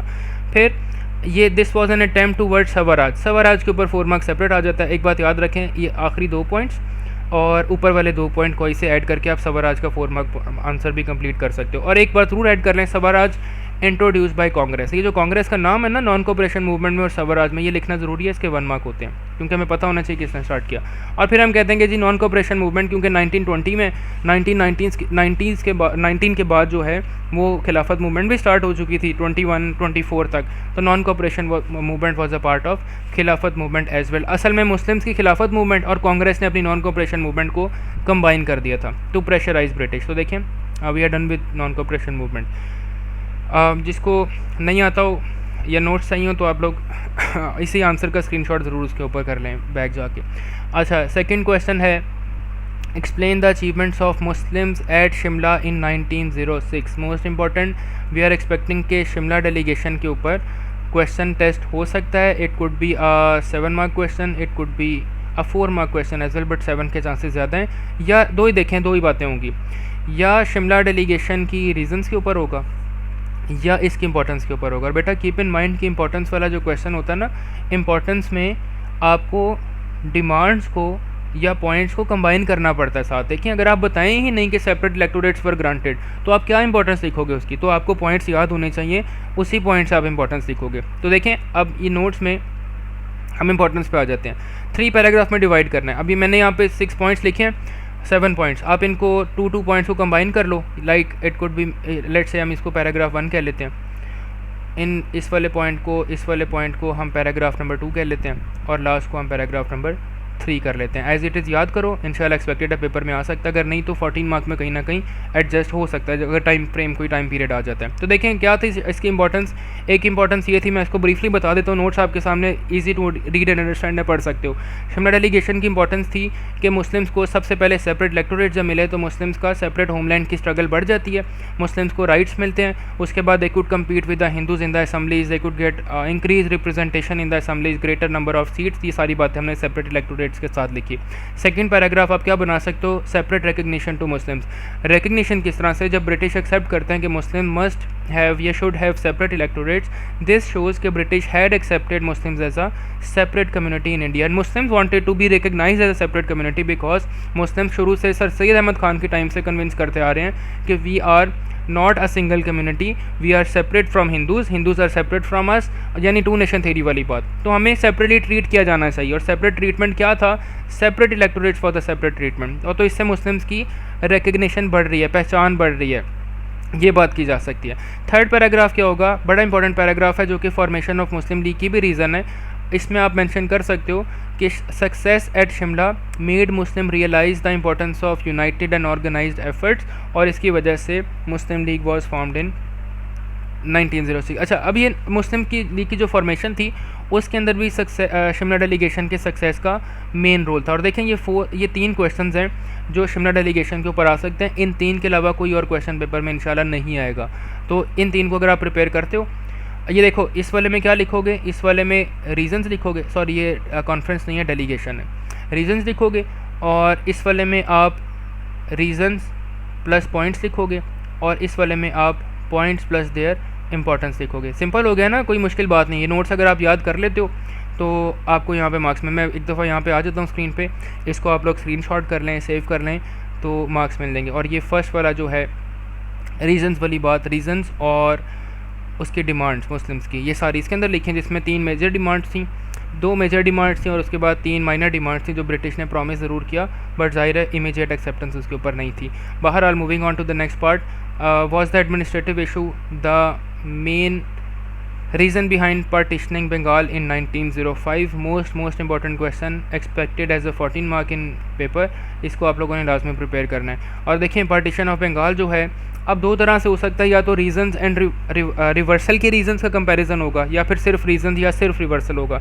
अगर सिर्फ रिवर्सल होता ना तो आपने हिंदू रिएक्शन और ब्रिटिश रिएक्शन को ज़्यादा फोकस करना है। अगर रीजंस होते हैं तो आपने रीजंस में मुस्लिम रिएक्शन को आप ऐड कर सकते हो कि ज़ाहिर है मुस्लिम्स को प्लीज़ करने के लिए, उनके सपोर्ट गेन करने के लिए उन्होंने एक्सेप्ट किया। और एंड के ऊपर आप लिख सकते हो कि देयर एक्शंस पर या partition of Bengal was welcomed by Muslims of the subcontinent. But ज़ाहिर है आपने रिएक्शंस पे ज़्यादा फोकस नहीं करना अगर रीजंस वाला क्वेश्चन है, क्योंकि रीज़न डिमांड कर रहा है, आप सिर्फ वजह बताएं किस वजह से बंगाल पार्टीशन हुआ था। यहाँ पर एडमिनिस्ट्रेटिव इशू पूछ रहा है, आप एडमिनिस्ट्रेटिव इशू को ज़्यादा फोकस करेंगे, हाईलाइट करेंगे, और इसके ऊपर भी हम एक दफ़ा ज़रूर देख लेते हैं कि किस तरह से पॉइंट्स बनाए जा सकते हैं। पार्टीशन ऑफ बंगाल जो है ना, इसके ऊपर आप लोगों ने अब देखें कॉजेज़ के ऊपर एक हेडिंग बनी हुई है, ये सारी, इस वाले पूरे पार्ट को ना अपने 14 मार्क के लिए एक्सप्लेन करके लिखना है। यहाँ पे पॉइंट्स की कुछ एक्सप्लेनेशन कम है, वो आप ज़रूर ऐड कर सकते हो साथ साथ। देखें रीज़न नंबर 1 जहाँ पर उन्होंने कहा है ना एडमिनिस्ट्रेटिव इशूज़, अब मैं आपको इसमें हाईलाइट करके बता रहा हूँ। ये देखें ये 4 पॉइंट जो है ना, ये आपको इस क्वेश्चन में 7 आउट ऑफ 14 स्कोर करवाएंगे, सिर्फ ये 4 बातें लिखने की। क्या बात है? एक हमने का एडमिनिस्ट्रेटिव इशू थे, कुछ आइडियाज़ आ रहे थे पार्टीशन के। सर चार्ल्स ग्रांट ने 1853 में, लॉर्ड डलहौजी ने 1854 में, लॉर्ड कर्जन ने 1903 में सजेस्ट किया बंगाल शुड बी पार्टीशन, और फिर लॉर्ड कर्जन ने ही 1905 में पार्टीशन कर भी दिया। एक चीज़ बेटा और याद रखें, अगर Lord Curzon who was Lord Curzon के ऊपर क्वेश्चन आता है तो आप इसमें ये 2 बातें भी ऐड कर सकते हो। He suggested Bengal to be partition in 1903 and later on he partition Bengal in 1905। He was opposed by Congress and Hindus of Bengal due to this partition. ये देखें 2-3 बातें तो यहीं कवर हो गई हैं। उसके बाद आप ब्रिटिश ऑफिशियल लिखें, वाइसराय ऑफ इंडिया लिखें, 4 मार्क्स यहाँ पे मिल जाते हैं। खैर अगले में हम देखें क्या कर रहे हैं कि इसलिए पार्टीशन किया ताकि एडमिनिस्ट्रेशन आसान हो, specially at the time of new British government in power. British में असल में इलेक्शंस हुए थे, न्यू गवर्नमेंट आई थी। न्यू गवर्नमेंट को कंसर्न उनका ये था कि बंगाल को पार्टीशन करके हम अपनी गवर्नेंस को आसान बना लें, क्योंकि ज़ाहिर उनके पास इतना एक्सपीरियंस नहीं था जितना ओल्ड गवर्नमेंट के पास था। ब्रिटिश की बात हो रही है। और फिर माल एडमिनिस्ट्रेशन यानी लैक ऑफ एडमिनिस्ट्रेशन की वजह से क्राइम्स भी बढ़ रहे थे, लॉलेसनेस भी बढ़ रही थी, तो देयरफॉर लॉर्ड कर्जन ने इसको डिवाइड कर दिया। तो देखें एडमिनिस्ट्रेशन के ऊपर ये बात आ गई। आप जोग्राफिक, अच्छा अगर पेपर में लिखा होगा ना geographic factors were the main, तब आप लार्ज एरिया की बात करोगे, आप लार्ज एरिया के साथ लैक ऑफ एडमिनिस्ट्रेशन को कंबाइन करोगे और उसी में आप पॉपुलेशन की बात भी ऐड कर सकते हो। या तो लार्ज पॉपुलेशन लिखा होगा या लार्ज एरिया लिखा होगा या जोग्राफिक प्रॉब्लम्स लिखा होगा। सोशल भी लिखा हो ना, तब भी आपने परेशान नहीं होना पेपर में कि social issues were the major one, आप उसको एलेबोरेट करना शुरू कर दें, बाकी आंसर सारा एज इट इज़ यही लिख दें। सोशल का मतलब होता है आप उसमें सिर्फ एक हाईलाइट कर दें उसमें हिंदूज़ और मुस्लिम्स की वायलेंस और क्राइम्स और एथनिक वायलेंस, और उसकी वजह से नंबर ऑफ़ डेथ्स बढ़ रहे थे, इंजरीज बढ़ रही थी, दोनों में हेटेड बढ़ रहा था। ये सोशल इश्यूज़ हैं, इसको आपने एलेबोरेट कर देना है। तो देखें इंशाल्लाह पेपर में नई चीज़ कोई नहीं आएगी, यही क्वेश्चंस आएंगे और इन्हीं नया सिर्फ इतना हो सकता है ना, वर्ड्स बदल जाएंगे क्वेश्चन के, कोई उसकी डायरेक्शन थोड़ी सी स्लाइड सी चेंज होगी, लेकिन बाकी आंसर आपका वही होगा। और मैं आपको बता देता हूँ एज अ टिप कि पेपर में अगर कोई ऐसा क्वेश्चन आए जो आपको, देखें ऐसा नहीं होगा ना कि बिल्कुल ही अलग क्वेश्चन आए जो आपको आता ही ना हो। लेट्स से अगर एक क्वेश्चन आया था ना पास्ट पेपर में, the victory of liberal government was the main reason behind Indian getting more reforms या मोर डेवलपमेंट रिफॉर्म्स।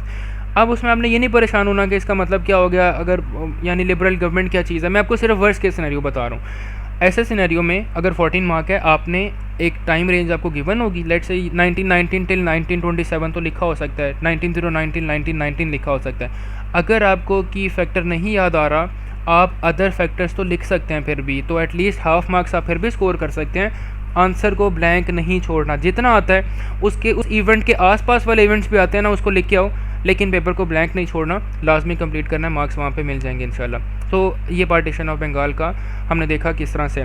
अच्छा अगला क्वेश्चन है 4A। अब देखें ये सेशन ना आपने थॉरली इसको देख लें और घबराना नहीं है चीज़ों से। मेरी कोशिश है कि इसको हम आसान ज़्यादा से ज़्यादा कर लें ताकि पेपर में आप लोगों के कॉन्फिडेंट रहना है, पेपर में कोई घबराने की ज़रूरत नहीं है, सारी चीज़ें इंशाल्लाह यही आएंगी जो हम पढ़ चुके हैं सब। अच्छा अब ये मोन्टैग चेम्सफोर्ड रिफॉर्म्स है 1919, इसको ज़ाहिर है एक रीज़न लिखोगे, दो इवेंट्स लिखोगे, सिस्टम ऑफ डिआरकी आ जाता है, असम्बलीज़ की इलेक्शंस की जो उन्होंने डिसाइड किया, नंबर ऑफ़ सीट्स बढ़ रही हैं, 16 the bigger larger provinces, 13 the smaller provinces, इसकी बात की जा सकती है, सेपरेट इलेक्टोरेट्स की बात की जा सकती है। तो खैर मोन्टैग चेम्सफोर्ड रिफॉर्म 4 मार्क है, इसको फ़िलहाल डिस्कस करना ज़रूरी नहीं है इस वक्त। अच्छा एक्सप्लेन वाई खिलाफत movement did not succeed, reason खैर ईयर मैंशन है, जून 17 में आप इसकी मार्किंग स्कीम दे सकते हो, लेकिन 3 रीज़न अगर हम बना लें कौन कौन सी हो सकती है। एक रीज़न आप ज़रूर बनाएंगे विड्रॉल ऑफ गांधी, ठीक है, और विड्रॉल क्यों हुआ था, ये 7 मार्क है ना, तो आपको 7 मार्क की डिटेल तो ज़्यादा आसान हो जाएगी। गांधी ने मूवमेंट को ज्वाइन किया था ऑन द बेसिस कि इट शुड रिमेन पीसफुल। मेरी बात गौर से समझना जिसको नहीं पता खिलाफत मूवमेंट का, 14 मार्क में भी हेल्पफुल होगा।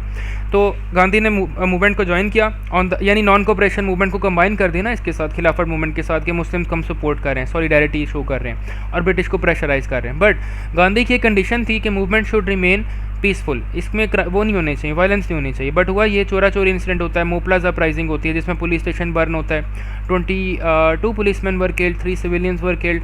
अब गांधी को जब ये न्यूज़ मिलती है कि वायलेंस में कन्वर्ट हो रही है खिलाफत मूवमेंट, तो गांधी ने अपनी सपोर्ट विड्रॉ की। तो विड्रॉल ऑफ गांधी यानी withdrawal of Indian national Congress from खिलाफत मूवमेंट। तो ये लार्जेस्ट पॉलिटिकल पार्टी थी, इसका विड्रॉल जो था उसने मूवमेंट को काफ़ी हर्ट किया, that is why the movement became weak. तो that is your paragraph number 1। Paragraph number 2 क्या हो सकता है, आसान पैराग्राफ कर लें आप, इसमें कर लें अरेस्ट ऑफ लीडर्स, इसको मैं की पॉइंट के तौर पे लिख रहा हूँ ना, यानी डिटेन कर लिया था इन्होंने, अली ब्रदर्स को अरेस्ट किया।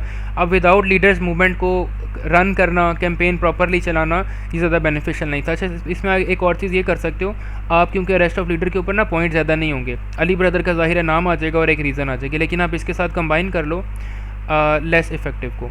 ये की पॉइंट के तौर पे लिखवा रहा हूँ, समझ लो मेरी बात से कि मूवमेंट जो थी ना लेस इफेक्टिव इसलिए थी क्योंकि मूवमेंट के एम्स क्लियर नहीं थे, क्लियर डायरेक्शन नहीं थी, और Turkey was least affected by the movement in India. उनको फ़र्क ही नहीं पड़ रहा था कि इंडिया में क्या चल रहा है, बिकॉज उनके तो ह्यूमैनिटेरियन बेसिस के ऊपर उनके वो चल रहे थे, वेलफेयर प्रोग्राम चल रहे थे, तो उनको क्या फ़र्क पड़ रहा था कि मूवमेंट इंडिया में चल रही है कि नहीं। तो आप अरेस्ट ऑफ लीडर के साथ लेस इफेक्टिव मूवमेंट को लिंक करो, that is Y movement failed. और लास्ट पॉइंट के तौर के ऊपर हमने ज़रूर लिखना इवन इन 14 मार्क भी abolishment of caliphate by Turkish military chief. तो अब देखें ना, अगर कैलीफेट ही एबॉलिश हो जाएगा तो फिर मूवमेंट चलानी क्यों है, सक्सीड करेगी क्यों, फेल होगी मूवमेंट। और नाम क्या है, मुस्तफ़ा कमाल अतातुर्क जो थे, जो कि टर्किश मिलिट्री कमांडर थे, उन्होंने कैलीफेट को एबॉलिश किया और कैलिफ को एग्ज़ाइल किया फ्रॉम टर्की, और उसके बाद से डेमोक्रेटिक सिस्टम उन्होंने इस्टेब्लिश कर दिया टर्की के अंदर। तो that is why there was no reason left for the Muslims of India to continue Khilafat movement and hence Khilafat movement failed. ये 7 मार्क हमारा कंप्लीट हो गया। 14 मार्क में आएगा तो ज़ाहिर आप यही वाली बातें यूज़ कर सकते हो। And C part says were the religious factors the main reason behind Muslims hating Congress rule. और अच्छा, अब रिलीजियस फैक्टर्स पे कुछ बच्चों को इश्यूज़ है कि हमने इसमें क्या करना है। देखें, रिलीजियस फैक्टर्स में ना आप जनरल बातें करते हो, अजान की बात करनी है यानी बैनिंग ऑफ अजान। एक और बात क्या की जा सकती है, आप प्रेयर्स की बात कर सकते हैं कि प्रेयर्स वर इंटरप्टेड। अब देखिए, मैं आपको जनरल पॉइंट्स बता रहा हूँ कि आपने इसमें लिखना क्या है, क्वेश्चन की अगर रिक्वायरमेंट होगी।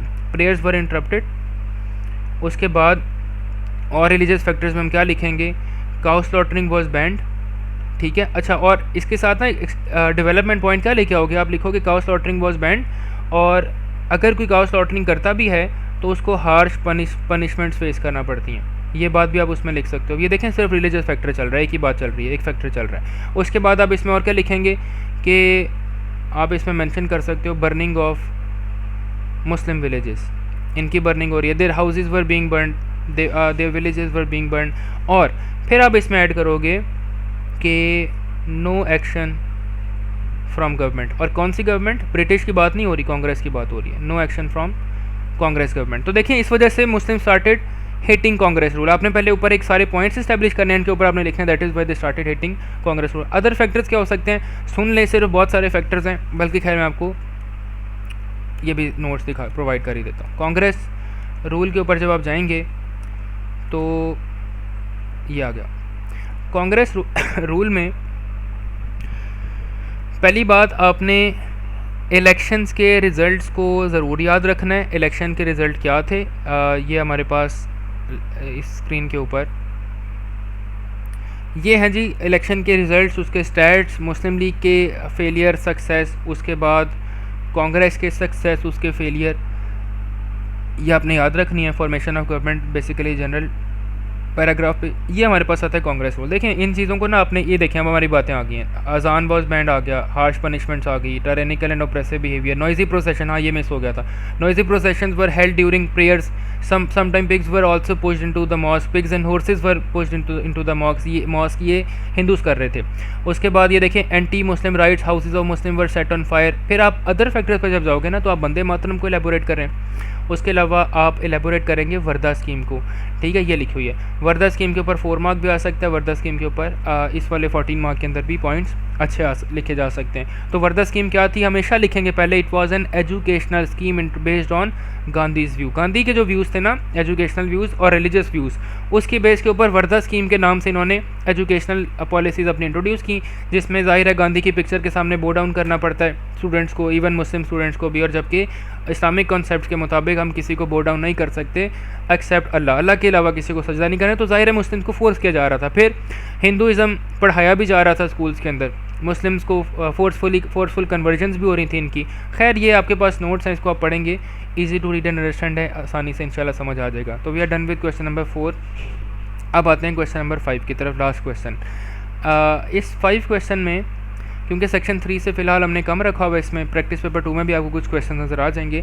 बट शिमला एग्रीमेंट जो है बेटा याद रखना है, शिमला एग्रीमेंट, डेलीगेशन, कॉन्फ्रेंस 3 अलग अलग हैं, तीनों को अलग अलग ही रखना है। शिमला डेलीगेशन वो 1906 वाली जो हमने ऊपर डिस्कस किया है, शिमला एग्रीमेंट है 1972 जुल्फ़िकार अली भुट्टो वाला। 4 मार्क है ना, 4 मार्क के लिए आप क्या याद रखेंगे, आप सबसे पहले याद रखेंगे, सबसे पहले आप इसकी डेट याद रखेंगे कौन सी है। तो it was signed in on 2 July 1972, 1 number तो आपको इसका मिल जाएगा इंशाल्लाह। दूसरी बात कि किस किस के दरमियान था, president Zulfikar Ali Bhutto and Indian prime minister Indira Gandhi, ये 2 लोग थे जिन्होंने ये एग्रीमेंट साइन किया था।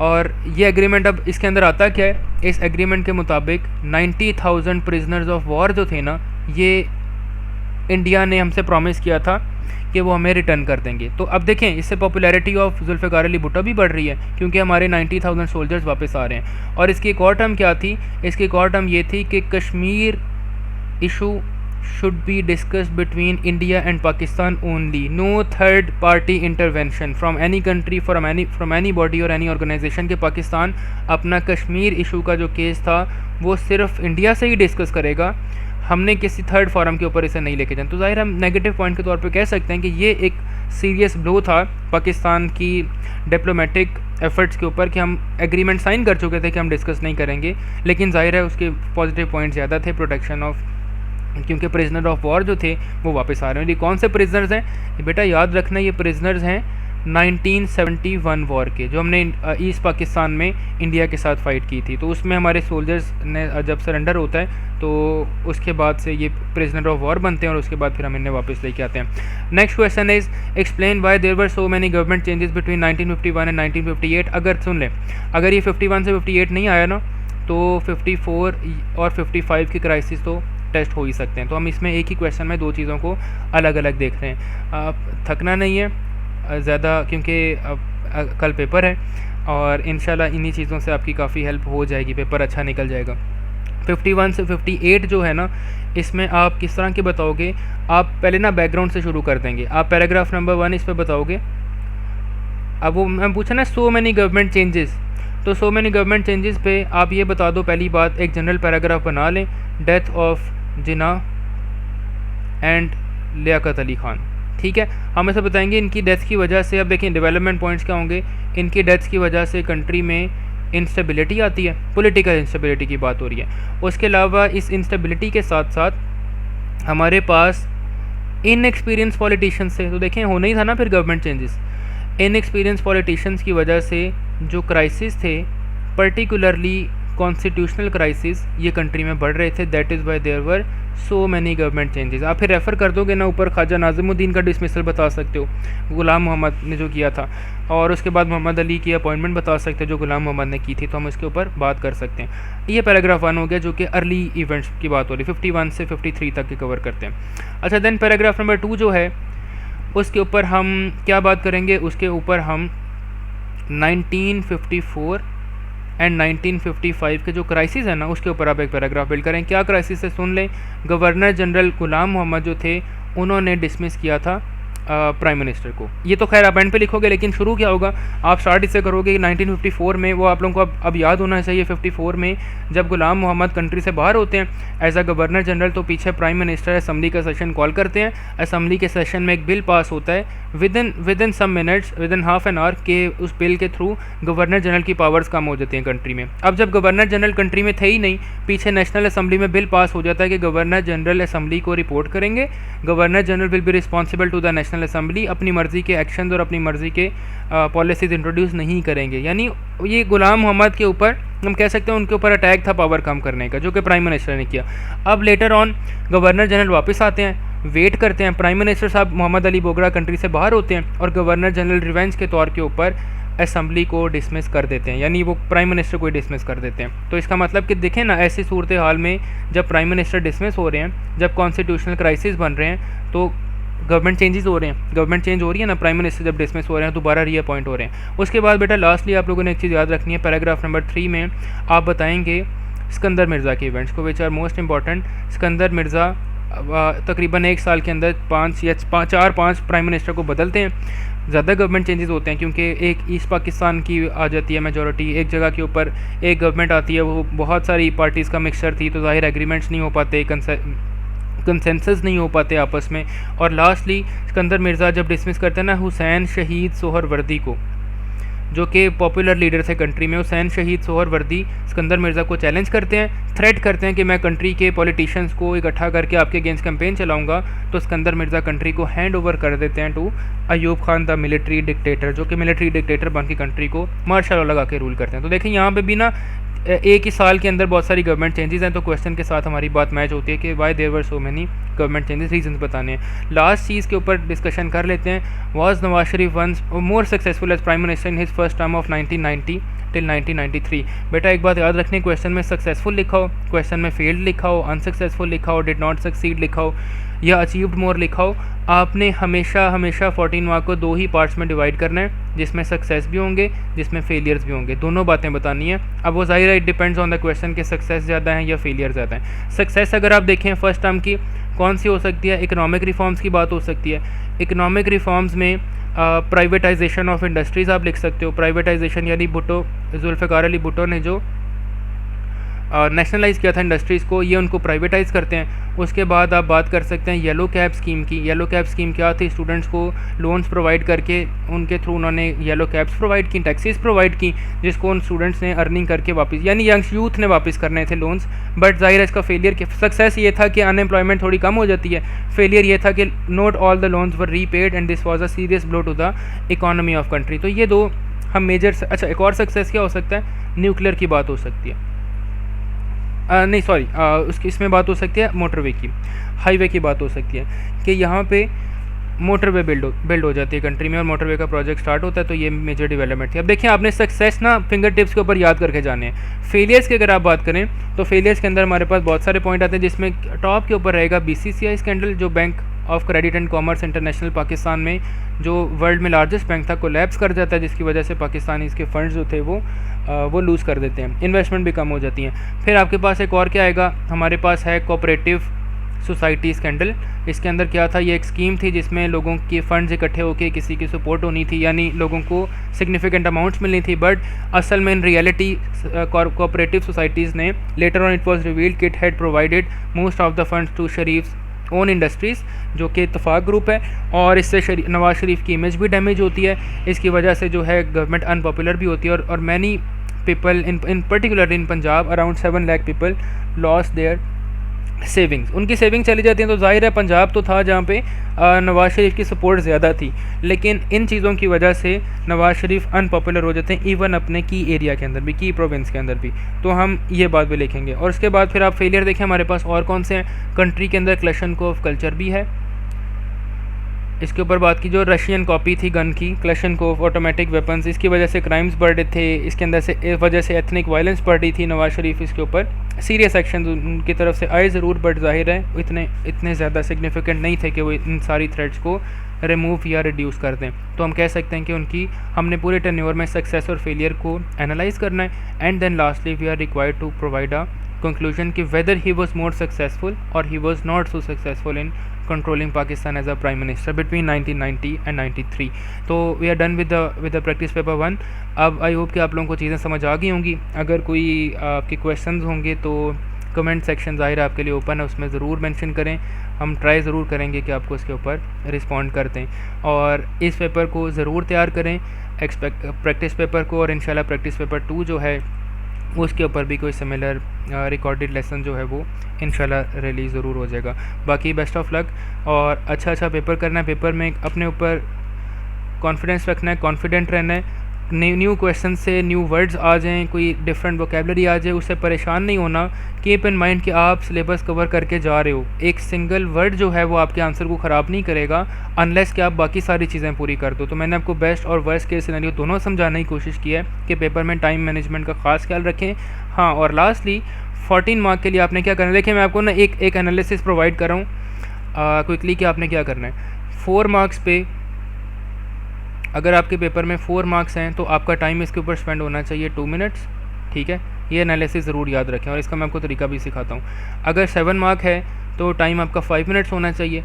अगर 14 मार्क का क्वेश्चन है तो टाइम आपका इसके ऊपर 18 मिनट्स होना चाहिए। अब देखें दैट कम्स टू 25 मिनट्स। और पेपर में पता है क्या होना है, पेपर में आपके पास हर 25 मार्क के लिए 30 मिनट्स हैं। अब ये जो ऊपर वाले 5 मिनट्स हैं ना एक्स्ट्रा, ये आपके सोचने के मिनट्स हैं। कोई चीज़ सोच रहे हैं, कुछ भूल गए हैं, कोई ईयर भूल गए हैं, या स्ट्रक्चर बना रहे हैं, माइंड मैप सोच रहे हैं, तो 5 मिनट्स रिजर्व्ड हैं। अब देखें ये बड़ा ही शॉर्ट टाइम है जिसके अंदर आपको क्वेश्चन अटेम्प्ट करना है। तो हर 25 मार्क के सेट के लिए you should not spend more than 30 minutes. और मैं आपको क्या बता रहा हूँ, अब ज़रा सीख लें। अगर आप 25 मिनट्स की डेडलाइन को क्रॉस करते हैं, मैक्सिमम 27 मिनट्स तक कुछ ना कुछ लिख लें। अगर देखें, अगर लेट से आप 14 मार्क लिख रहे हो और टाइम आपका 25 मिनट क्रॉस हो गया, 27 मिनट तक हो गया, बेटा उसको वहीं पे स्टॉप करें। वहीं पे अगर 14 मार्क पे तो उसको कंक्लूड कर दें, एंड पे कंक्लूजन लिखें और अगले क्वेश्चन पे चले जाएं। ज़रूरत नहीं है कि आप अपने सोचे हुए बात को सारा लिखो, बिकॉज अगर आप सारा लिखने में देखें ना, फॉर एग्जांपल आपने 30 के बजाय 40 मिनट स्पेंड कर दिए 25 मार्क के ऊपर, आपको पता होगा क्या, आपके अगले क्वेश्चन में लाजमी कोई ना कोई बात रह जाएगी। तो बजाय इसके कि क्वेश्चन छोड़ें, बेहतर ये होता है कि हम क्वेश्चन कम लिख के और उसकी कंप्लीशन इंश्योर करवा दें। एग्जामिनर को नहीं पता लगेगा कि आपने टाइम की वजह से कम लिखा है। अगर आपका कंटेंट क्वालिटी कंटेंट है तब भी आपको मार्क्स मिल जाएंगे। तो मैं आपको आसान वर्ड्स में बता रहा हूँ, सिंपलर टर्म्स में इसको फॉलो कर लेंगे तो इंशाल्लाह आसानी हो जाएगी, बेहतर रह जाएंगे, अच्छा स्कोर कर लेंगे। कि 25 तो आपके पास रिजर्व मार्क्स मिनट्स हैं। अगर 27 मिनट तक टाइम क्रॉस होता है तो यहाँ पे लिखना छोड़ के, अगर 14 मार्क पे हैं तो उसे वहीं पे ख़त्म करके कंक्लूड कर दो, अपने आंसर को कंप्लीट कर दो, ज़्यादा लिखने की ज़रूरत नहीं है। बिकॉज की फैक्टर को अगर आप पहले लिख लो, इसलिए मैं कह रहा था की फैक्टर को पहले लिखना है, उसके 7 मार्क्स हैं, तो आपका आंसर तो पूरा हो गया होगा। अदर फैक्टर्स के हैं ही 7 मार्क्स, हाफ मार्क्स हैं, तो इंशाल्लाह मिल सकते हैं वो भी।